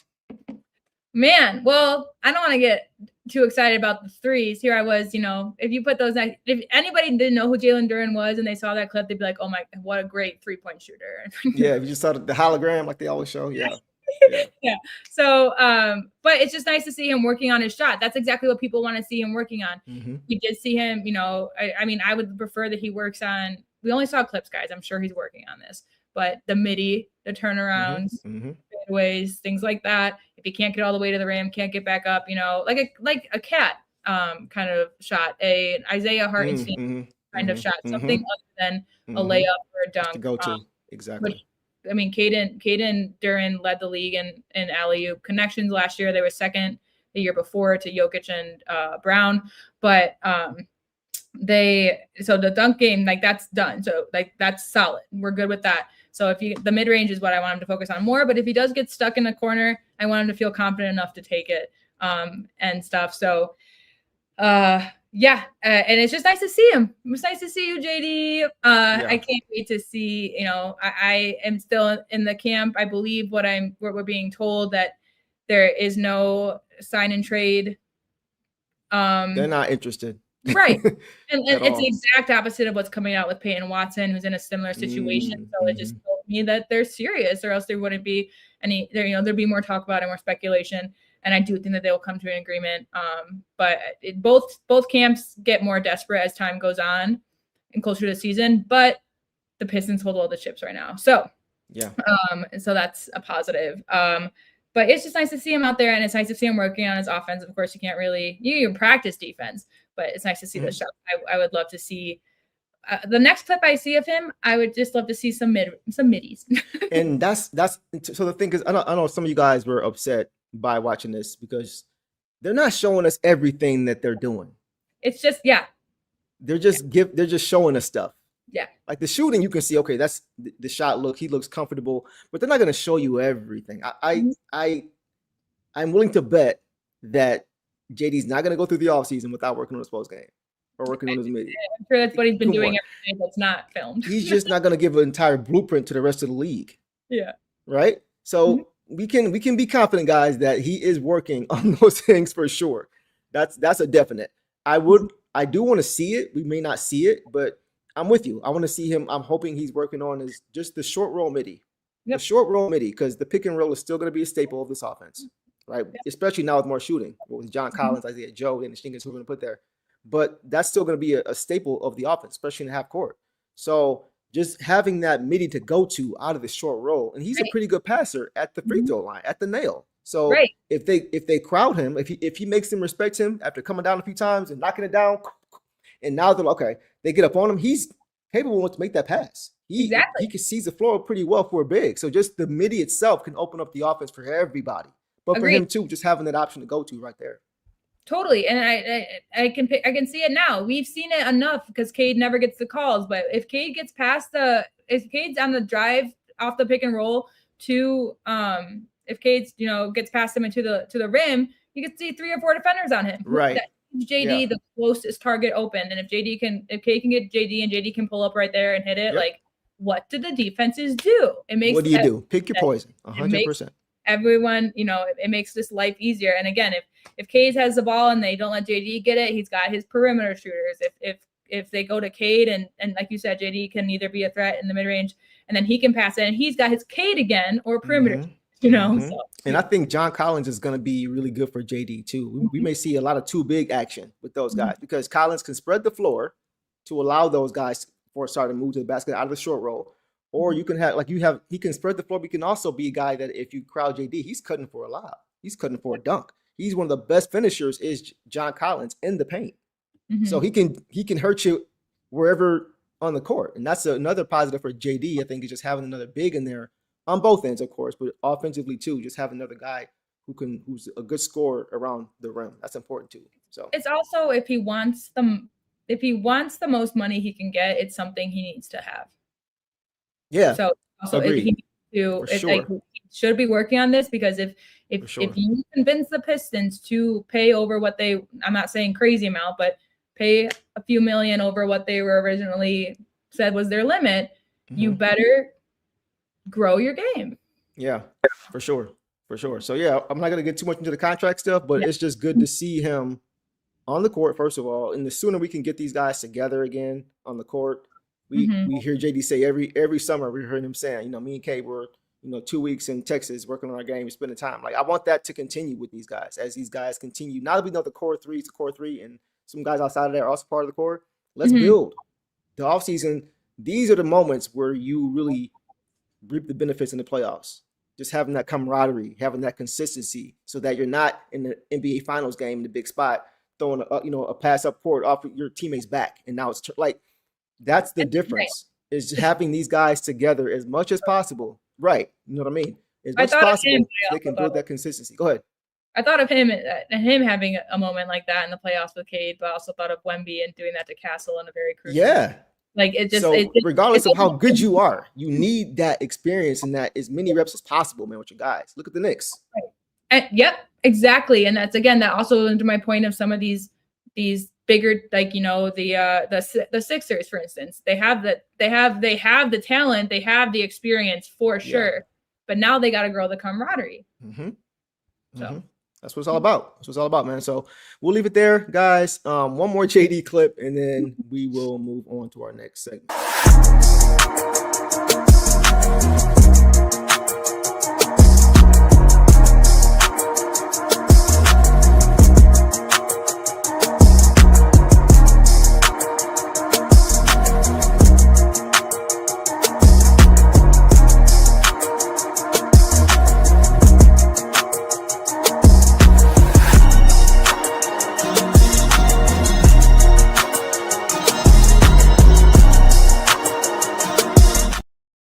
man got a little cross on him. Okay. But there's Okay. this And that was clip cool. That was so cool. Go ahead. funny. Yeah, I love it. Yeah, the kids and guys, obviously Jalen Duren is building these kids' confidence Of by course. letting them get a score on. Like, and look, here's the thing: those kids are good because they not only got past them, but both of them made their buckets. Yeah. But I have seen the first time I saw this clip was in a joke, and it is because of his performance in the playoffs last year, and it is Yeah, I because saw of that too. what he's demanding right now is the I little saw bit that of too. like, oh, so it's just the magic all over again, huh? Like it's I saw that too. So it looked like Giddy's in playoff form. Like, come on, y'all. Come on. Jalen Duren did that to himself, and it's all in good fun, so he can't be salty about Yeah, it. that's a fact. That's a fact. Yeah, and obviously, you know, if anyone thinks that that's serious, it's silly, but yeah, it's just nice to see him out, guys. This is a camp that he had planned. That one was in Detroit, right? Because I think this past weekend so. he had this upcoming He's got another one coming up. I think on the he had 22nd. a Jalen Duren Day in Pennsylvania stuff. So like he has camps around, but that was the Detroit one. And yeah, it was just nice to see again. I'm sure he got questioned by people. I think it was ages like 6 to 16. I'm sure the teenagers were bugging him, you know, a little bit. And so you know, it just gives you, it's just again nice to see because we haven't heard a lot. All we've heard is what they're reporting on the contracts. All we've heard is what they're saying. And again, Cade just came out the other day because they were saying Cade was heavily involved with recruiting people. And Cade just came out and said, no, I wasn't. I don't know where they get his reporting. So Pistons and JD are really far apart. Are they? Yeah. We don't know for sure. Yeah. So I don't. Unless it comes from Omari or Eric or Hunter or Cody or Shams or somebody like that. Like I haven't. I'm plugged. saying, right? Yeah. I'm tuned out. I'm just waiting on that. We've seen plenty of players and coaches openly disrespect each other, you know, or openly, and like we've seen players be like, "Well, I don't know if they want me. I just watched The Last Dance. Scottie Pippen was a pro at that." But you know, so it's it's nice to see him. It's nice to see him with the kids because when he does come back, we gotta, you know, for the team. I mean, they're going to be fine no matter what. But for the fandom, for the fun of Detroit, for the fun of these last 2 seasons have been, they better have our full support, honestly. Yeah. I know it's been tough and it's been frustrating, but we don't want him to come back to an angry fan base, man. Like let's, you know, at this point, if he produces and shows up the way we need him to, you know, let's just kind of, and if it doesn't break the bank, obviously, like us, I think we're still going to be positioned. I think we're going to get him to a deal that still allows us to be positioned to re-sign the star, extend the star, and then be able to get another impact player via trade or whatever. I think that's the goal. So if we're able to do that at that number, let's go. Let's just move forward. So that's what I'm waiting on. Wake up, everybody's coming. What happened with Scottie? It's so funny. This because I just said I watched The Last Dance and Scottie Pippen was good at blaming. Yeah. Like I was saying, like we've seen in history. Steve Kerr did it most recently, I would say, with his Kuminga talk. Like we've seen, and that's not what's happening with us. True. So we can't speculate. We can't speculate. And work yourself out. These reports are, journalism today. Like obviously, we know great journalists. You mentioned them, but it is clickbaity. So yeah, very much so. Yeah. But it's good to see him now. It's good to see him now being featured on the Pistons socials again. It's good to see him again posting his teammates again. So I just feel like those are some breadcrumbs that could possibly mean that it'll be done sooner than later. So we'll see. Absolutely. Yeah, you're right. He did post his team. You said that he posted some pictures of a star, Cade and B-Ball at his JD Day event. And you said it was from last year. I didn't know that. But again, just to post them.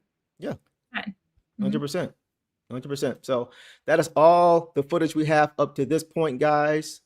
We still got 2 months of off season, so we could have a lot more, but we'll see. But we will move on from there, boss. And now we will jump to some NBA 2K ratings. So for all my 2K heads, you guys will be interested in this topic. And the top 100 players, guys, their player ratings were dropped. And the Pistons have 3 guys that are in the top 10. And here they are. You got Jalen Duren is an 85 overall. Asar Thompson is an 85 overall as well.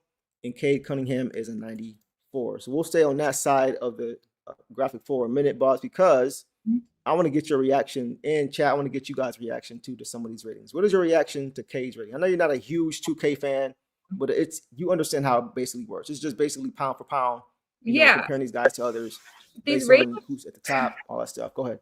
these ratings tick me off because Luka and Brunson aren't one below Jokic and Wemby. Like that's, and Shea, I just don't even count. I don't know. Shea, you can do one thing, buddy. But like you said today, Jokic guys leads the decade in like rebounds, steals, points, assists. Like he's crazy.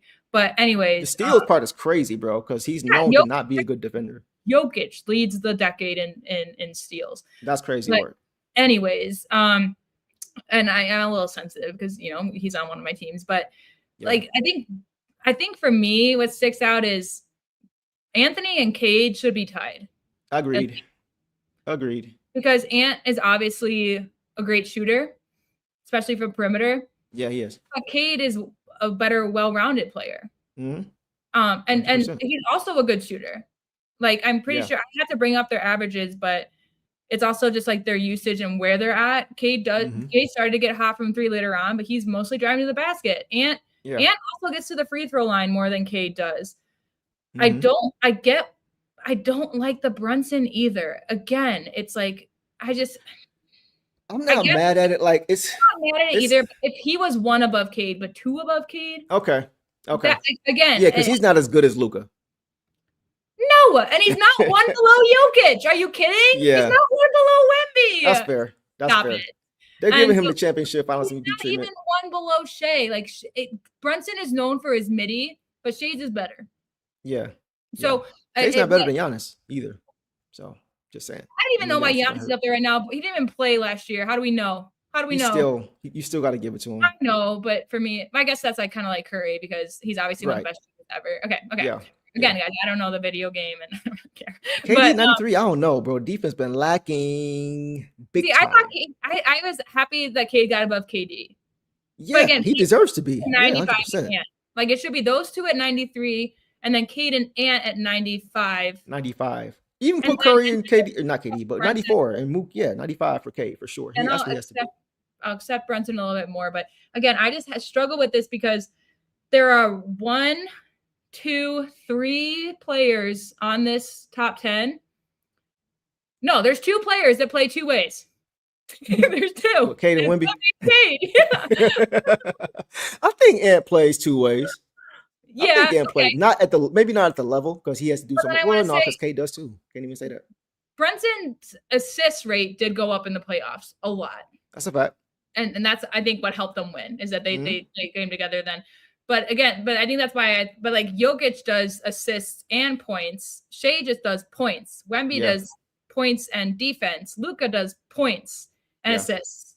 Like some of these guys have 2 or more, but Cade does points and assists and defense. And I'm just that's why I'm like, what? And just like you said, KD's points. Steph is points. Yeah. And assists at times. Ant is points. Giannis is points. Yeah, man. Like KD, like age is starting to catch up to him defensively. Like we already know how he views defense. Just listen to what how you know it's an offensive league right now. Yeah, like he was getting blown by LeBron. Like he couldn't even move his feet last year in the perimeter. So and as far as the Ant point, I think he's better than Cade right now at certain things. But the reason that the T-Wolves struggled in the playoffs is because they didn't have any pure point guard play. Mike Conley is getting older, and that's why they struggle. But Cade can play the shooting guard if you need to move him around. You know what I mean? So I think he's just more versatile. Yeah, and I think again, you see some players on here but it's like all minus OKC. So Shea and Wemby and Ant and Cade all came from defense emphasized teams. And so I think that's why, Shea and Wemby, sure, because you guys brought the offense with the defense as well. Shea didn't bring the defense himself necessarily. He's not a bad defender, but his teammates did. Average. Exactly. Like Brunson being a 96 on a team that plays mostly offense. Well, I guess, they did pick it up. They got OG is a good defender. But like Luka, it's like, again, like, I don't know. For me, he's such a wizard offensively that people forget that he's. I have to remind myself it's a video game. Because these rankings maybe want to be like unhealthy. Didn't play last season. It has a burner account that he confuses all the time. Rats on his teammates, So I just have to remind myself it's a video game. But I can see Cade. They change as the season goes on, right? Oh, for sure. Okay, sure.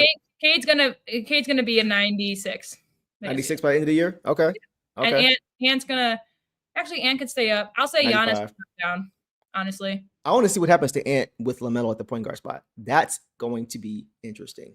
oh, it's That just is gonna going be to be when they're interesting. down. They're just gonna they're gonna either win their games in clutch moments or lose their games in clutch moments. Yeah, it's going. Yeah, how's that gonna mesh? Yeah. Quick question. So looking at the Pistons, right? Mhm. JD and Nassar 85 and Cade at 94. It's crazy because I feel like if JD, I think before the playoffs started last year, JD was at 89. And so I just feel like had he performed at the level that he did in the regular season in the playoffs, he'd be a 90. I feel like he would be a 90. I feel like the playoffs really dropped him a lot. And it hurt him a lot because he just wasn't able to sustain that level of play. But I think if that was there, he'd be a 90. Yeah. Yeah, I agree. And I think, him and Duran, I think there was some discourse again on X. I opened it every now and then I scroll, I see something I don't like and I close it. But there was some discourse around fans thinking that Asar is the second best player on the Pistons next now. And they play different roles right now. They bring different things. I can see that thinking. There are big three, even Trajan. Those are our big three that we're trying to build around and, make stuff happen for. So them being 85, Asar. Let me ask you this. Yeah. Who do you think by the end of next season will have the higher rating between Asar and JD? That's so tough. Do not bark. Sorry, I heard a dog bark outside. That's so tough because JD, if Asar is leading the league in steals and JD is back to averaging a double-double, the 2010, then they both deserve to go higher. It basically depends on, does AT add offense or does JD add defense? Yeah. That's I think the areas that they're weakest at, who makes the biggest jumps in those areas. Right. Is what it's going to come down to. Because I think in the regular season, JD will return to form as far as his scoring ability and rebounding. I think Asar's going to be a demon defensively. So it's just like, in those weak areas, who's going to be able to take those biggest jumps? Is Asar going to be able to have more responsibility consistently and be able to be that secondary ball handler, right? Or is JD going to average, 2 blocks a game, which is going to have, better processing speed defensively, more impactful on the boards, 2 hands, like you always say. So it's going to be interesting to see who's able to make those jumps. I asked this question to the chat. Who do you think, boss? The chat thinks is going to finish with the higher 2K rating by the end of the season. Are you mad at JD or not? We got JD haters in here. My first instinct is to say JD is going to be higher. Okay. That's my personal, so I'm going to say the chat said that too. Chat is going to surprise you. 88% for Asar. That's because you guys are all mad. Y'all mad. I'm upset. Y'all boys, y'all mad, man. That's crazy. Honestly, and here's the thing is that they could really work well with each other. The other day, again, I've just been missing basketball. I've been watching a lot of WNBA guys. Ask me anything because I want to talk about basketball so bad. But I was rewatching a Pistons game. I forgot what it was, but Asar he got in the paint and had some nice dishes below, whether it's to JD, whether it's to Paul Reed, whether it's to like Stu, whoever's big. Asar can dish the ball. And it was a later season game. So I think they can really feed off of each other in that way too. Asar's help defense is always huge, and we're going to need it more without Stu as a rim protector. So I can totally, I can see both. I can see both because it wouldn't surprise me either way is kind of where I'm at with it. But if JD comes back up to his form, here's here's a different question. Okay. You think he could be a 90?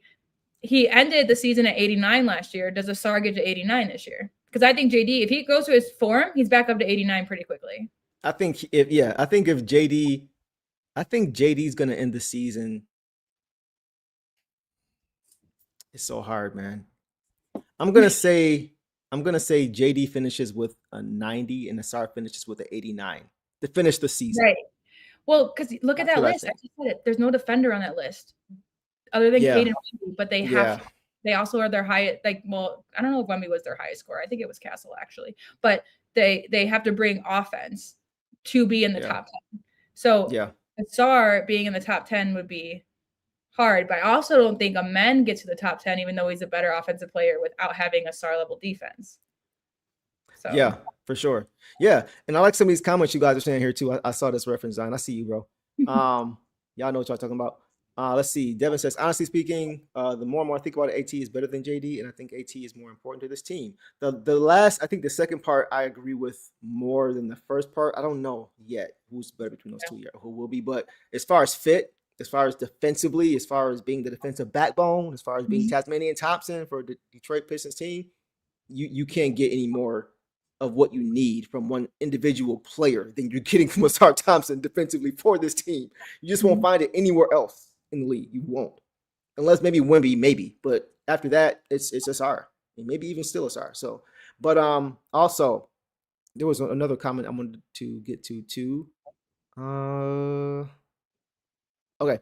Asar will break out, but JD will be better rate. Okay, that's kind of where I'm at. I feel like you said, I think they're going to lean more to the offensive side. I think JD's going to improve, but I think the offense is always going to be what's focused on more. That video game is basically saying if you don't want Jokic or Wemby or Shea, your options are Luka or Brunson. Pretty much.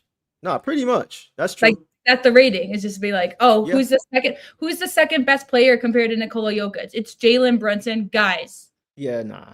Yeah, stop it. Do that. I got respect for them for what they did, but exactly. They're not bad players. I will not they are great players. I'm not the on that one. If my options are you can't have Wemby, Jokic, or Shea. You have to pick someone else in the league. I'm not like Jalen. Sorry, I'm not. Let me ask you this. Well, I'll say that for later. Because we'll stay for later. But yeah, that's all we got, guys, for the 2K ratings. It's just a fun topic to talk about. We can move on to some other potential moves. Okay. That the Pistons could potentially make. So I'll let you tee off with that. What you got? Well, we already touched on it, but I personally like JD's not going anywhere. Yeah. I think we can't. I don't want to hear anymore. But we could get this guy. We should trade JD. He's not going anywhere. He's staying.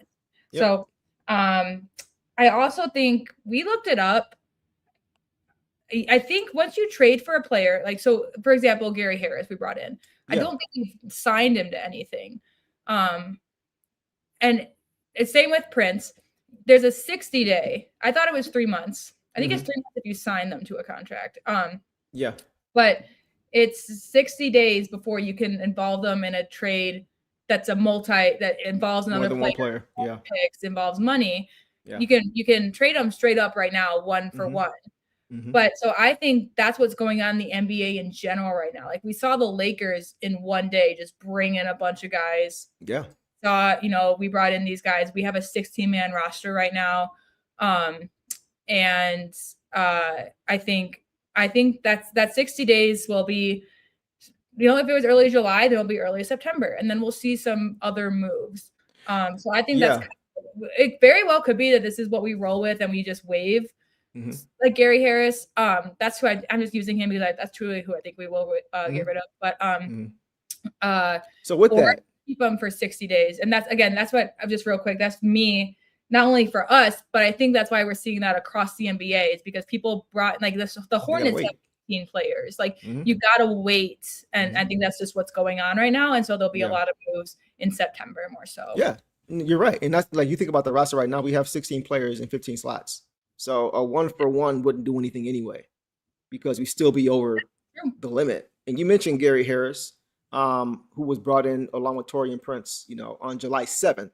So 60 days from then would be September 5th. So like you said, early September. So there's probably not going to be any moves for sure between June, now and then. NBA. And it may not even be after, but we know in the interim until then, it's probably nothing going on right now. Go ahead. Right. Yeah, and I think there might be some in the end of August because some teams like the Lakers, brought in stuff in early or late June. It just has to be the 60-day moratorium, I believe. I really tried to research this because I was sometimes, someone was like, we can't trade them to December, which we thought a few shows ago, and then we were like, well, we can't do that. Yeah. But I think that there is, as long as we haven't extended or like signed anything, I'm pretty sure. Like I think like John Collins, we couldn't trade until. Until December or something like that. And I honestly don't think they're in a rush to move him anyway. I know you're not saying that. I just really am curious to see what he can do for this team. I feel like he can really be a good piece, a really good addition for this team. So we'll see. We'll And see for teams are sure. desperate. Teams are desperate. Like the Heat need more. They need more, but they need it cheap because so Right. they're desperate for a cheap acquisition. The Pelicans are desperate should be desperate for change, but their asking price is too high, and so we're waiting for other teams are waiting for it to be lower. The Warriors need to do Right. something if they want to take advantage Man, of yeah. Curry's final years in the league. If they want to make Steph feel appreciated, they need to do something. Right. So their teams are going to get a little bit more antsy while things get figured out for sure. And maybe they want it. Training camp does matter. Summer league does matter. Like these things do matter in figuring out if how the dynamic of the team and if something needs to change before then. And it's nice that there are no rush decisions. But again, there's been kind of no moves in the NBA. Right. It's been quiet. Yeah, very quiet.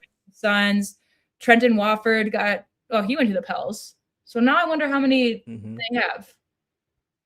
That's a good question. Yeah, and I like Wofford. If it ain't Trey, I don't care what's going on over there. Wofford gave issues. He gave Cade issues. Or was it not Cade?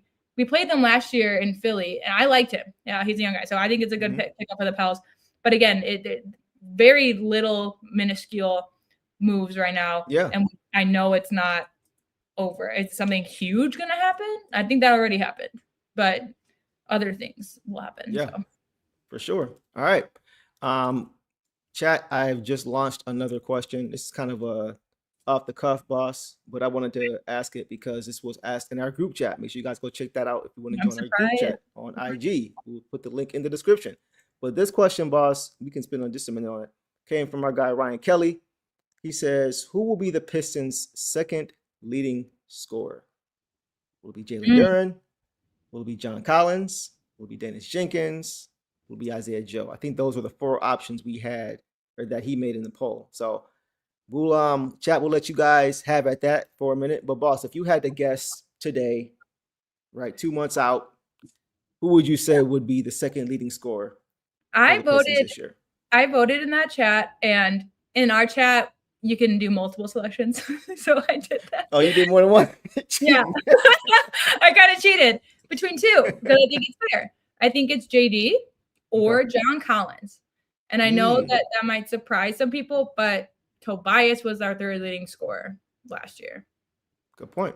And if Collins is who we want to feed more offensively as well, I can definitely see him averaging more than Tobias. Tobias was our third leading scorer with like 13 points a game average. And then, of course, in the playoffs, turned it on as the season went on. So that's not great. So I can see, like, if it's probably going to be JD, but in the playoffs, Tobias averaged closer to 18 points a game. Yeah. What we get from John Collins throughout the season, I could see them kind of flip-flopping, JD and John Collins. But it would be nice if we can get Cade, 20. I could see him averaging 30, honestly. But like, also I hope he doesn't. Yeah, exactly. Exactly. But so if Cade but I can see JD averaging around 20. I could too. He's a 2010 guy. He really is. It's not in the playoffs right now. But and then Collins, I could see averaging around 16 to 18. 16 to 18. I think 16 to 18. Doing better. So yeah, I think a few guys. I couldn't just pick one. Like I didn't vote. I don't know if you know that. I didn't vote because I didn't know when we did it. But there's a few, like in the 16 to 17 point range, you can make a case for John Collins. You can make a case for Dennis Jenkins. Yeah. It's going to depend a lot of it on who gets that starting two spot. I could see Isaiah Joe. Even Herter. If he's draining threes and hitting the midi. I don't know if he'll have that big of a jump, but I wouldn't put it out of the question. I think it comes down around to 13 points. Yeah, for sure. I can see him getting there. Then that would be Tobias. If you would hope that who we brought in would average more than 13 points a game, but that's what Tobias averaged for us. Yeah, Collins will average more than 13 points a game. I think, right. And so if we get Kevin Herter those numbers, that means everybody else is outperforming that, in my opinion. Yeah. So. I was thinking about Tink, But I think he's going to have a high assist total more than anything. More Same. than anything, whether he's starting or whether he's coming off the bench. I think his assists, like Cade, are going to go up because of the shooting that we have now. I think it's going to be a lot of open shots we're going to have in transition. I think even in the half court, it's going to be a lot of more opportunity for these guys to get easy points, because we didn't get a lot of easy points in the half court last year. Right. We didn't really get a lot of it. A lot of it was, pick and roll ain't there. Okay, kick the dunk in, not there. Okay, find Tobias with 5 seconds left. Go get us a bucket in the post. But I think we're a lot more versatile. So it's tough, man. It could be Collins. It could be Danis Jenkins. It could be JD, of course, obviously. It could be Isaiah Joe. Because remember, wasn't he our second leading scorer off the bench? Behind Cade at 16 points, I believe. I think Bees was, yes. So you could go in a different direction. Yeah. I mean, and here's the thing. It's a good problem to have, because I'm going to compare it to the Nuggets because that's who I know the best out of the Pistons. 2 years ago, Nuggets. If Jokic, obviously, take away Jokic, Murray could have a game. Gordon could have a game. Christian Brown could have a game. Like these guys. If he's healthy. Oh, you said 2 years ago, but yeah, I got you. He was on the team, but not barely. Like he wasn't. But like of those, like you don't know if Aaron Gordon's going to have 20 that night and Jamal Murray's going to have 15 and Christian Brown's going to have 18. Like they can rotate, and that's kind of how I feel like it's going to go. Like Jokic was kind of, he wasn't always the leading scorer. Murray usually outperformed him there too. Yeah, could have that's performed true. him, but he was, like that's how it is. Like you don't want it to be Cade as the highest. What I want is for Cade not to be the leading scorer every game. Yeah. That's why when you said 30, I'm like, I know. Abort. Because I was like, he can, is what I'm saying. And you don't want that. That's why I like Luka does average like 30.5 points a game, which is insanity. That's crazy. But I mean, he's not enough help. That's why they need Reeves, and they did bring in Kessler. They brought in other guys for Luka, and Luka is also good at assisting, but like if without him. Yeah. And we played without Cade, of course, but it was more even across the board. Nobody really had a standout game. When was the last time a Pistons player had a 40-point game that wasn't Cade Cunningham? When was the last time a Pistons player had a 35-point game that wasn't Cade Cunningham? Blake? Probably. Yeah. Probably Blake. That's true. There had to be someone in between those years that had one. Well, no, it was Malachi Flynn. Wait, 50 points. This Sadiq? Yeah, there you go. Malachi Flynn. There you go. Oh, that's always my favorite trivia. Whenever I do NBA trivia, they're like, name a player with a 50-point game. I'm like, Malachi Flynn. It's like super rare answer. Yeah. Malachi Flynn. So that's just more of so what about, like, yes, of course I don't want Cade to average that, but I also, I want him to get I want them all to be efficient. And actually, I'm just spitballing. It's a great question, because now I'm just thinking we should put that, because we told you guys we'll do like a prediction show, especially once we get the starting lineup kind of locked in, once we see what our roster, maybe not starting lineup, what our roster will look like. I want to hear your guys' predictions. I'm going to have all types of questions, but I want to predict how many games is Cade our leading scorer, or what percentage of the time is Cade our leading scorer? Because usually it's like 100. Yeah. Well, he missed. How many games did Cade miss last year? I'm just thinking of the games when Danis started and things like that. I don't know. It's a good question. Right. And I mean, Danis did have they all had good games, but like again, I can point off the top of my head, I know that Murray and Gordon and Brown 2 years ago could easily get over 20 points, right, with Nikola Jokic on the floor too. Yeah. So that's what you want, Cade. Yeah, good points though, chat. It says probably gonna be Cade at 28, JD 20, and a bunch of guys between 8 and 14 because it's only about 80 shots per game. I think it's gonna be Collins. This is I all want Cade averaging a ton of points. I want Cade at 25. Okay, well, last question. Are you taking let's just say JD is second leading scorer next year. Are you taking the over or under on the Pistons having 2 20-10 guys next year? What I mean by that is JD averaging 20 and 10 and Cade averaging 20 and 10. Because I think Cade's assists are going up. I don't think he's going to average 30. I think I can see Cade at 24, 25 again, and 11 and 4 or 5 and 1 steal or a block and a stock and a half a game. I can see him doing that. So if that happens, over or under on JD and Cade both being 20-10 guys in their respective categories next year. Tough Chat, for let me. us know. Go ahead. That's tough for me. I more so think that because we pointed it out when we would do stats and games last year. Mhm. I more so think that we can have 3 to 4 guys with double doubles every game. Yeah. Asar. Oh, 3 guys. Okay. Okay. No, 3 to 4. Asar, if he gets his points up, if he gets into the rim, Mhm. with his rebounding was doing really well. He's probably the last one I pick. But JD, Cade, and B-Ball Paul. B-Ball Paul John can average Collins. double-double. Off the bench. Yes, because he again, if he got the minutes that JD had, he'd average more rebounds. I stick by that. You always say that. Yeah. So Yeah. if JD's averaging 20-10 over 10 rebounds a game, which he did last year, that would mean that in his bench minutes, B-Ball Paul would get that too. It'd be off the bench, yeah, like you said. But I could just see that. And Asar had a few towards the end of the season where he was rebounding like crazy and then would, get his opportunity. So for him, it's more scoring.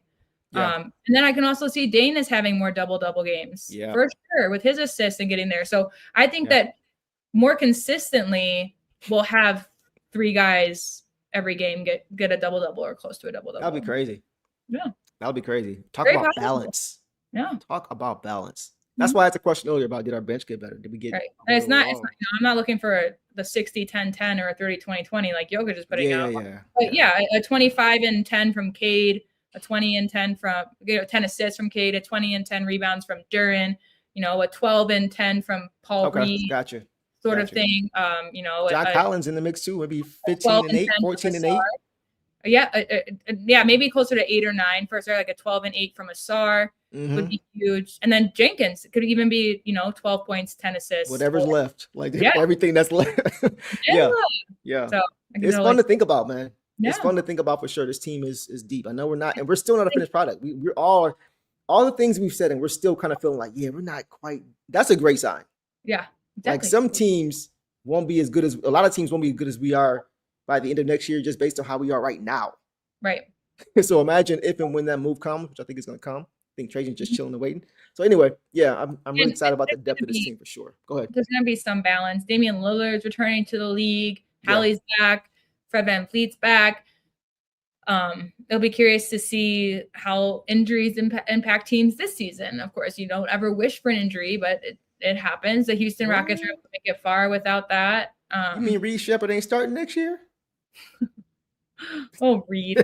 He did get good at his threes, but his turnovers were bad. I can't count for turnovers, but it's like, bro, you have literally multiple all-stars on your team, and you can't make a pass. But anyways. The Rockets would love Dennis Shinkas right now. Anyway, all right, we can leave that there, boss. We can go to our last subject for the night. And guys, we're going to have a little bit of fun with this one, kind of ended on a fun note, little trivia. Not even really trivia, but just something we came up with, right? So let's talk about the Pistons' top defenders of all time revisited, right?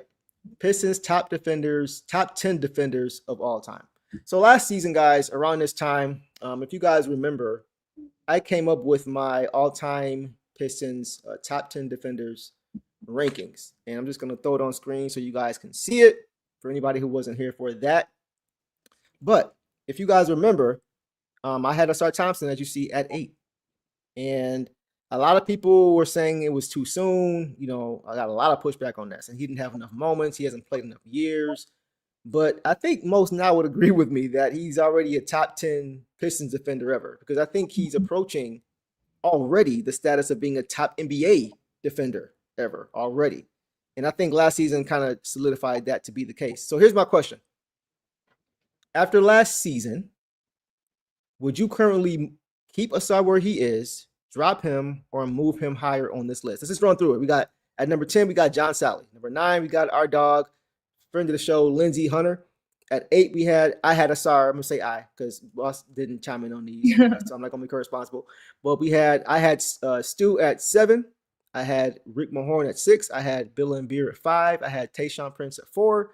I had Joey D at 3. I had Dennis Rodman at 2. And I had, of course, Big Ben Gong Wallace at 1. Fear the Fro. You guys can debate with your mama about 1 or 2. I'm not mad at that conversation.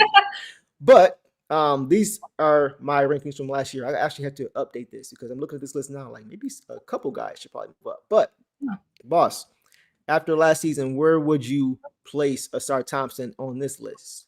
Would you move him up, down, leave him where he is? In chat, y'all chime in too. Let us know. After last season. The last season, because this was before last season started. Right, because I was kind of thinking of it, what I think it's going to end up after this season. Yeah, exactly. But after just based on today. Yep. Right. After last season, I'm cool with how it is. And first of all, I do want to say, I told Deuce when he sent me this, it's like, there's some franchises that they don't even have a top 10. Like, right. Defense is so ingrained in Detroit Pistons culture that, like, you look at this and you're like, there's people missing, or there's no debate, or this is tough. Mm-hmm. That's amazing, first of all. Mm-hmm. I could see him based on, he was, gosh, Stu and Asar, was it Asar that won 2 defensive players of the month and Stu won 1? Yep. Yeah, and I kind of agree with that. And their defense is different. We had this conversation earlier in the night. Yeah. Defense is different. I love Stu. I will there's not disrespect. But Asar, I would move to 7 and then put Stu at 8. And that's where I would leave it right now. And that's how I think it's going to feel after the end of this season. Yeah. Gotcha. Because I would say, like I said, this season I'm cool with keeping it as it is, but I would also consider switching those 2. But I think after this season, those 2 are switched. Okay, I ain't mad at that. Yeah. I would move Asar up for sure, but I wouldn't move him ahead of Stu. I would just move Asar and Stu ahead of Rick Mahorn. And I love Rick Mahorn. Yeah. But I feel like, especially after what we saw Stu do last year again, I know the playoffs different story, but for a lot of guys, it was a different story. But some of the stuff we saw Stu doing last year was even crazier than what we saw him doing the year before when I put him 7. Like, he had an even better defensive year last year. Yeah. So I would move him and Asar up to 6 and 7. And I think by the end of the season, because I know I'm not sure how many of you guys are around for these guys. Man, Rick Mahorn was a really good defender, man. He wasn't the most athletic. He was a lot like Stu, just very smart, very crafty, very tough. Bill Laimbeer, same thing, exact same thing. Not athletic. You probably couldn't slide tissue under his feet if he jumped. But he was just a smart defender. He was tough. Tayshaun Prince, one of the best perimeter defenders ever. Like, no conversation. Joe D, same thing. Like, it's going to be a while, I think, until I can put Asar that high, like top 4. Because Tayshaun Prince, what he did against Kobe in the finals, man, defensively, and what he's done against so many guys defensively at 6'9". He literally has ruined Reggie Miller's dream multiple years in a row of winning a final. Yeah, exactly. The block, just a microcosm of who he was. That was the LeBron block before the LeBron block, right? And it was just him. It was no J.R. Smith for Tayshaun to kind of get in the guy's way for him to come over top. It was Tayshaun against Reggie, period, right? So people I've met that when I ever go on a first date, the first thing I ask is, do you know who Tayshaun Prince is? If they say no, I'm like, okay, so we can't talk ball. But anyway, no, that's a fact. Yeah, underrated, So, and I completely agree. But I see chat. Let's get to chat. Let's run through them real quick. Yeah, Zion says, not gonna lie, Asar is already top 3. Ooh, already? Okay. Asar has some assists. Okay, for sure. There's no debate. Yes, argue with your mom about 1 and 2. I don't care. As long as they're 1 and 2, I'm good. For sure. Robin still 1. Okay, argue with her. Asar is 3. Get Laimbeer. You crazy. Laimbeer is the all-time leading rebounder for this team, bro. Mike, Stop it. Stop it. I think it's coming. Like, I need to know. We'll have more in-depth conversations about this for sure. But I need to know age ranges too, because I didn't grow up watching most of these guys. Yeah. But I can still recognize, like, Bill Laimbeer he was tenacious, and that's why I think that you putting Rick Mahorn behind those guys is acceptable, because they were both tenacious. But Bill Laimbeer Rick Mahorn's a great defender, but Bill Laimbeer had great timing too. Like he had the finesse and the tenacity. Mm-hmm. So. I just think a lot of people forget, man. You got to go back and watch them play defense, man. Yeah. Like, they were the anchors of that defense. All right. Yeah. Asar is 3 if we're allowed to project at all. Okay, so you're saying by the end of next year he'll be 3. Okay, it's a big jump, but we'll see. I ain't mad at it. I can see it. Those are 2 perimeter defenders. Yeah, I just love Tayshaun, but it's just hard to put him above. But this is what you did last year. No, you need more time. Time. MJ said Joe D was the toughest defender he ever faced, bro. Like, let's not forget who we're talking about here. Ben, Warm, and Asar are the only players I've seen where I'm actually hyped watching them play defense almost all the time. Okay, I'm not mad at that. That's a good take. Probably because of the electricity they bring along with the fundamentals. I'm not mad at that. Stewart over Lambeer. Okay, I ain't mad at that. Oh, This, yeah. keep in mind, guys, this is last year's list, so I You would guys gotta probably make remember, some like, updates he too. did not just make this. This was more of like, and again, I give you respect for putting Asar in there because, like you said, a lot of Yeah, people I were got like, man. too Y'all early. probably some of the same people who was getting on me last year saying he shouldn't be here yet. Now y'all saying he's too high. Now guys he's were not like, he's high enough. top 3. He's top 3. Come and on, last man. year for top 10. Yeah, come on, man. Let me see. I'm not sure how Stu would feel about being placed ahead. Yeah, he was one of the guys he talked to often about just how to play defense, the city's culture. Like him and Mahorn had a good relationship. Probably still do. List is good. If Asar makes a jump, then move him ahead of Stu. Okay, no matter at that because he's still a Piston, even though Stu was here 6 years. But the impact is crazy. Lambeer is the OG stretch fight. Yes, he is. He made, I think, 11 threes in the game? You already know what it is. Let's see. Asar had. You said what, boss? And can defend the perimeter too. For sure. Asar just had one of the best perimeter defending seasons ever. Stats and metrics put him on par with Pete Kawhi. I don't think people realize that. Okay, I'm not mad at that take.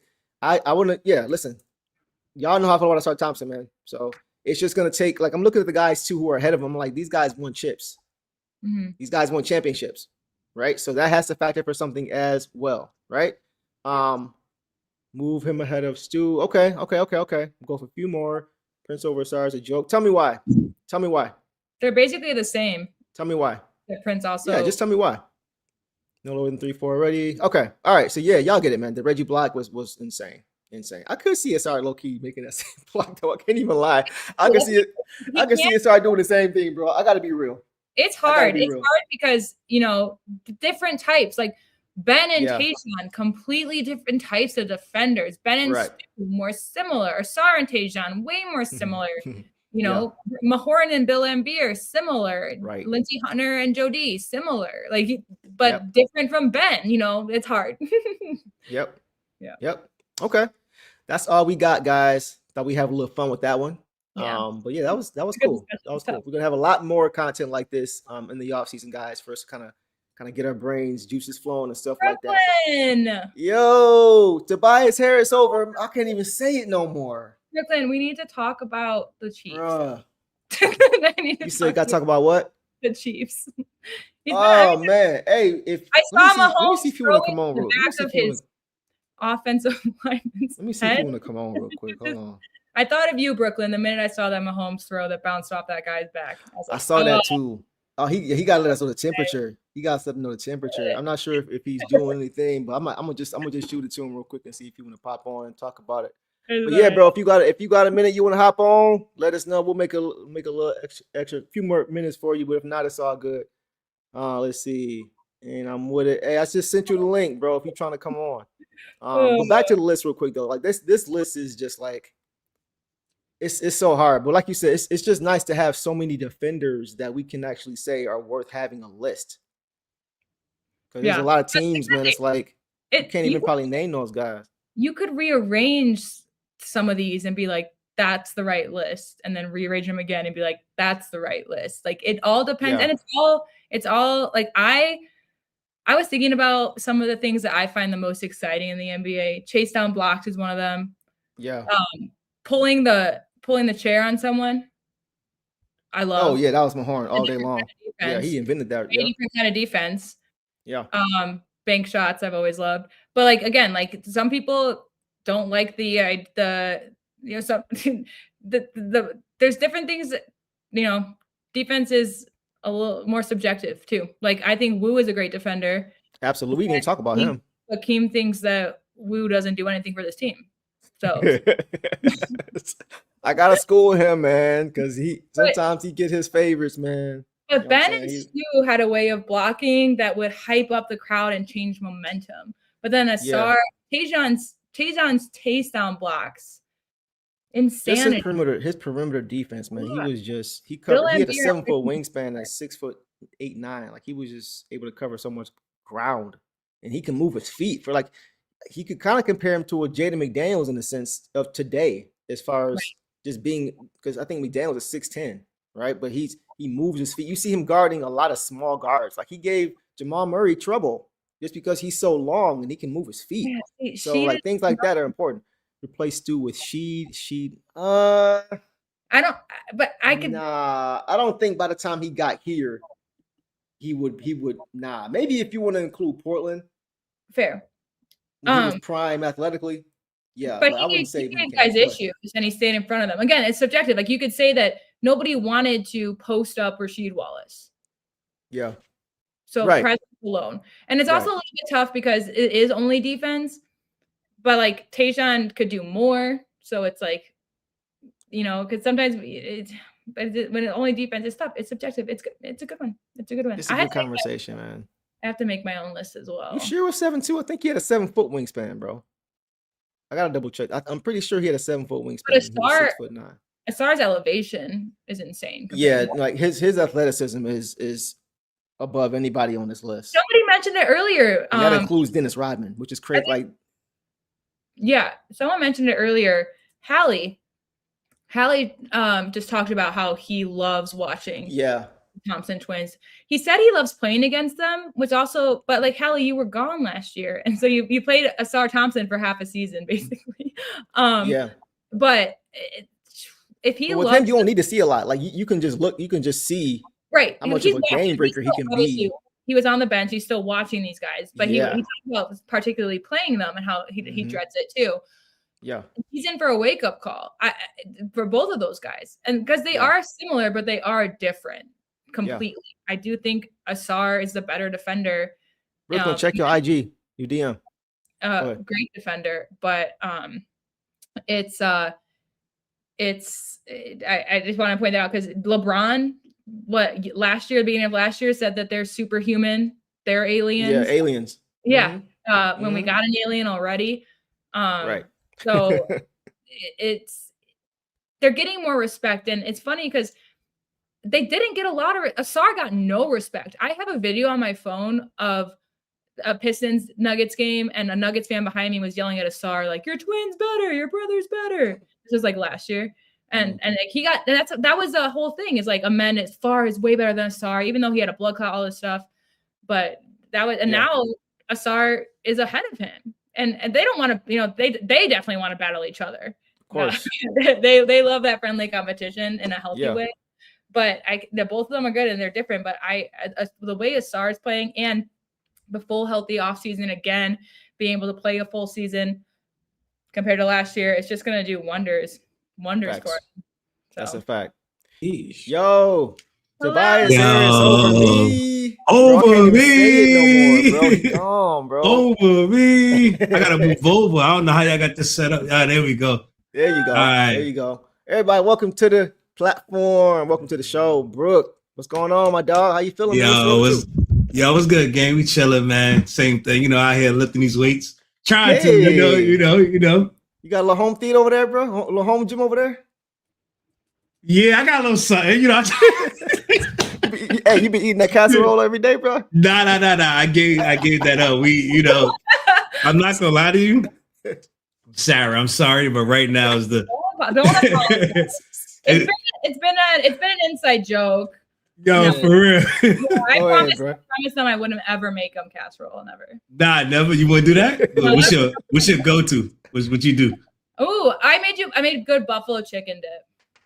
Hey, she did. I can co-sign that. Yeah. Okay, that's what I'm talking about. What's going on with you though? Yo, I'm chilling. Right now I'm doing baseball, so I got a lot of baseball stuff to do. Football. I know for y'all, for everybody, it's starting to kick off. So we doing some Chiefs stuff, and Want to talk Chiefs real quick? What y'all got for me? What's going on with Patty Mahomes, man? I know you saw that clip, man, with the ball. with the ball. Yeah, man. We ain't on the right page, man. I don't know what's going on. Like, don't look too far into that. All right. That's just like we practicing. It's just silly. We playing around. Yeah. Yeah. Well, what do you think about for basketball? You like the Randall acquisition for your Nets? Nah, hell no. I'm so far done with Brooklyn. Y'all don't know. Y'all better be lucky I'm born and raised. Bro, but y'all good. Y'all got MPJ over there. Y'all MPJ. We need to send him back where Sarah's at. We need to send him back to Denver, right? Send his ass back over there to the mountains. I'm done with him. Oh man. I'm screaming.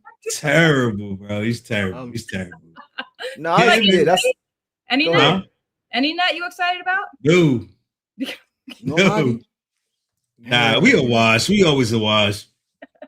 Like I Hey, wanted A-Cuff Jr., Yeah. but he said he didn't want to come to Brooklyn. All right, fine. We don't need you, bro. Go to Sacramento.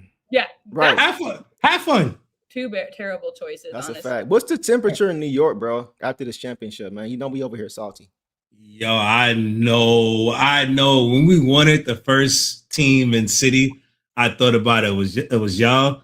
Because honestly, if like we would have had met y'all, like we had difficulty in beating y'all, and we done ran through it, bro. Like Bro, we ran through. The here's defensive the thing, matchup. though. Yes, Here's the yes. thing for me. yes. Like 2 years ago when we played the Knicks in the playoffs, right? It was a lot of things that went wrong. They didn't call that foul on Tim Hardaway Jr. Yeah, I remember all that. But I gotta say, last year, the Knicks was waiting for us, bro. Mhm. Like they did their part. They got there. Yeah, All we we had to did do our was beat job. Cleveland. Yeah, Y'all did your job. Like I feel like Yeah, we would have yeah. smacked New York if I'm being real, yeah. but not like how we did in the regular season. But my point is, they got there. So it was on us to get the job Yeah. done. We couldn't get it done. So Would have we'll been see. fun. Would have been Yeah. fun. Oh yeah. And when y'all didn't get there, I was like, "Oh, okay, Yeah. we good." Bro, them We or good. Indiana, both of them were down. Yes, You know what I'm saying? facts, That's how it goes facts, sometimes, facts. though. That's how it goes sometimes. Yeah. Well, Hallie's Nice. back now, so watch out. Oh boy, Yeah. I see that he lost the weight down. Yeah. The, He's dunking. He's looking good. he's dunking. The white girl's gonna get to him. He gonna mess it up. He gonna mess it up. Trust me, I know. The memes is returning, bro, this year. You already know what's on the way, dog. You Facts. already know what's on the way. Listen, we don't gotta worry about the Pacers. I don't think so. We don't got it. Just maybe Philly, but we'll see. Right? All right, so real quick, what's your thought on that, bro? Real quick on LeBron, JB, Maxey, Edgecombe, and B, one basketball. What's your thoughts? LeBron is so corny, man. Come the on, fact bro. that he look, I like LeBron. Like, no slander on LeBron, All right. but the fact that he goes to Philadelphia, right, Yeah, and then he decides to live in New York. Who does that? Yeah. that is Like, a little puzzling. Stay in Philly, bro. I'm Yeah. pretty sure they got some type of an area you can stay in. I don't think so because they stay. Yeah. But yeah, you can't live nowhere in Philly. You get robbed, but Bro, and he taking the chopper back and forth. That make me nervous, bro. I'm just like, bro, come you on, not- man. Like, come on, you take That time. is crazy. Yeah. That is insane. yeah, that's got me a little nervous, bro. I ain't gonna lie to you. Taking the chopper? We not in LA, bro. Yeah, This is the East Coast. Taking the chopper from New Yeah. York to Philly. And That's that- crazy. He's not gonna be able to do that in the snow. He's not gonna be able to do it in the winter. He's gonna have to be Well- forced to stay in Philly. Sarah, who told him to live in New York? Yeah, Like, Yeah. what? now that's a fact. You think they got a shot to win this year? Man, it just depends on who's healthy. If Embiid stay healthy, I think VJ is too young. I can see why he goes to Philly because if you know LeBron, he's in love with a good point guard.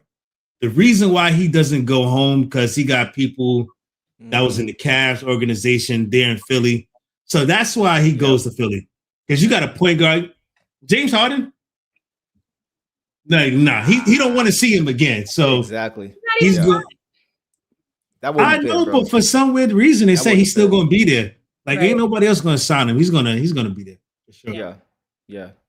I Well, think it can work, bro. I just don't know if it's gonna work year one. LeBron never wins year one when he goes to a new Nah, team. never. Miami, Nah. Cleveland, LA. Like it always happens year two. I'm Facts. calling it's not the final move. I think that they not implode, but I think they do worse than they're expecting. I think You he think moves so? again after a year. I think he moves again next year. I truly But do. You don't think it's gonna work? No. I thought it was a 2-year I know. deal. It's the second year It option. is He got a it's- second You year. know, Yes, Yeah, he but- always do them 2-year deals like that. That And- bullshit. Showing out the team. But he said it's the final move. And Yeah. I don't know. I think it's going to be hard because Jaylen Brown wanted to go somewhere where he's the number one. Tyrese Maxey, I think, is the number one on the Sixers. Yes. You know, yeah. Embiid still mentally thinks he's the number one. Yeah. James can fit in well. It's Brown for me. Yeah, I believe. Yeah. I think it's Brown that's going to be the issue that with these guys. I mean, is Brown about to go play with Tatum and Philly all over again? You know what I'm saying? We're beating number 2 again. Nah. You don't think I so? feel like he ends his career in Cleveland. The man got the tattoo across his back or wherever he got it at. It's nowhere your legacy. Like, he loves Ohio, Akron. How could you? Yeah. I'm surprised he didn't go there this move. Right. Yeah. Like, you gotta go back. There's no way he ends his career in Philly. Yeah, it does That's feel why I random. think he's gone after a year, even though he said it's the final move. I think he's gone after a year.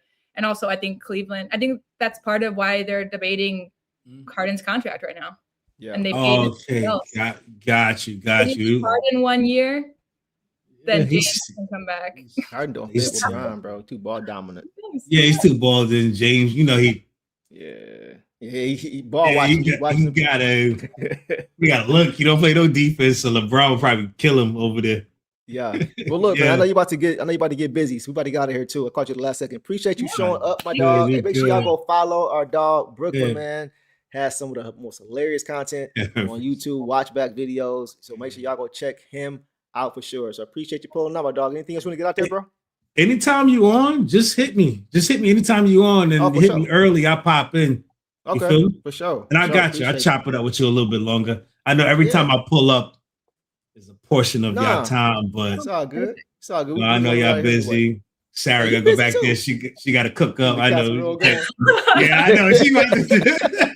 Let that girl cook, man. I need some advice here.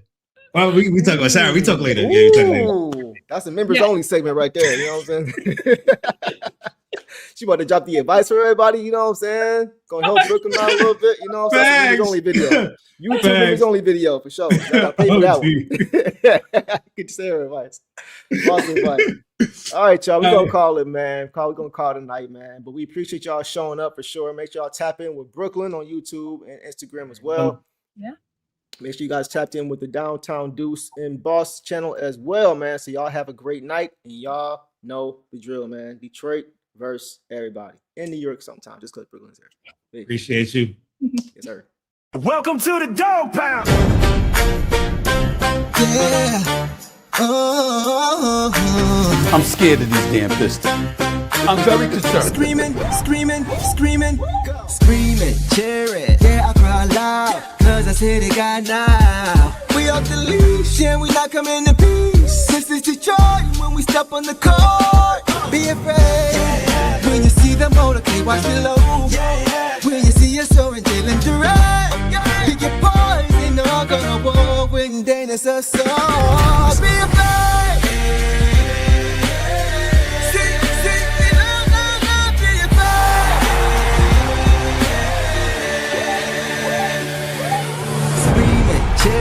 Yeah, I cry loud, cause you know we got now. We off the leash and we not coming in peace. This is Detroit when we step on the car. Be afraid when you see the motorcade, watch below.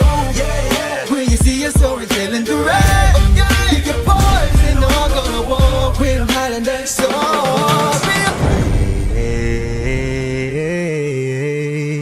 It's the Dog Pound. With the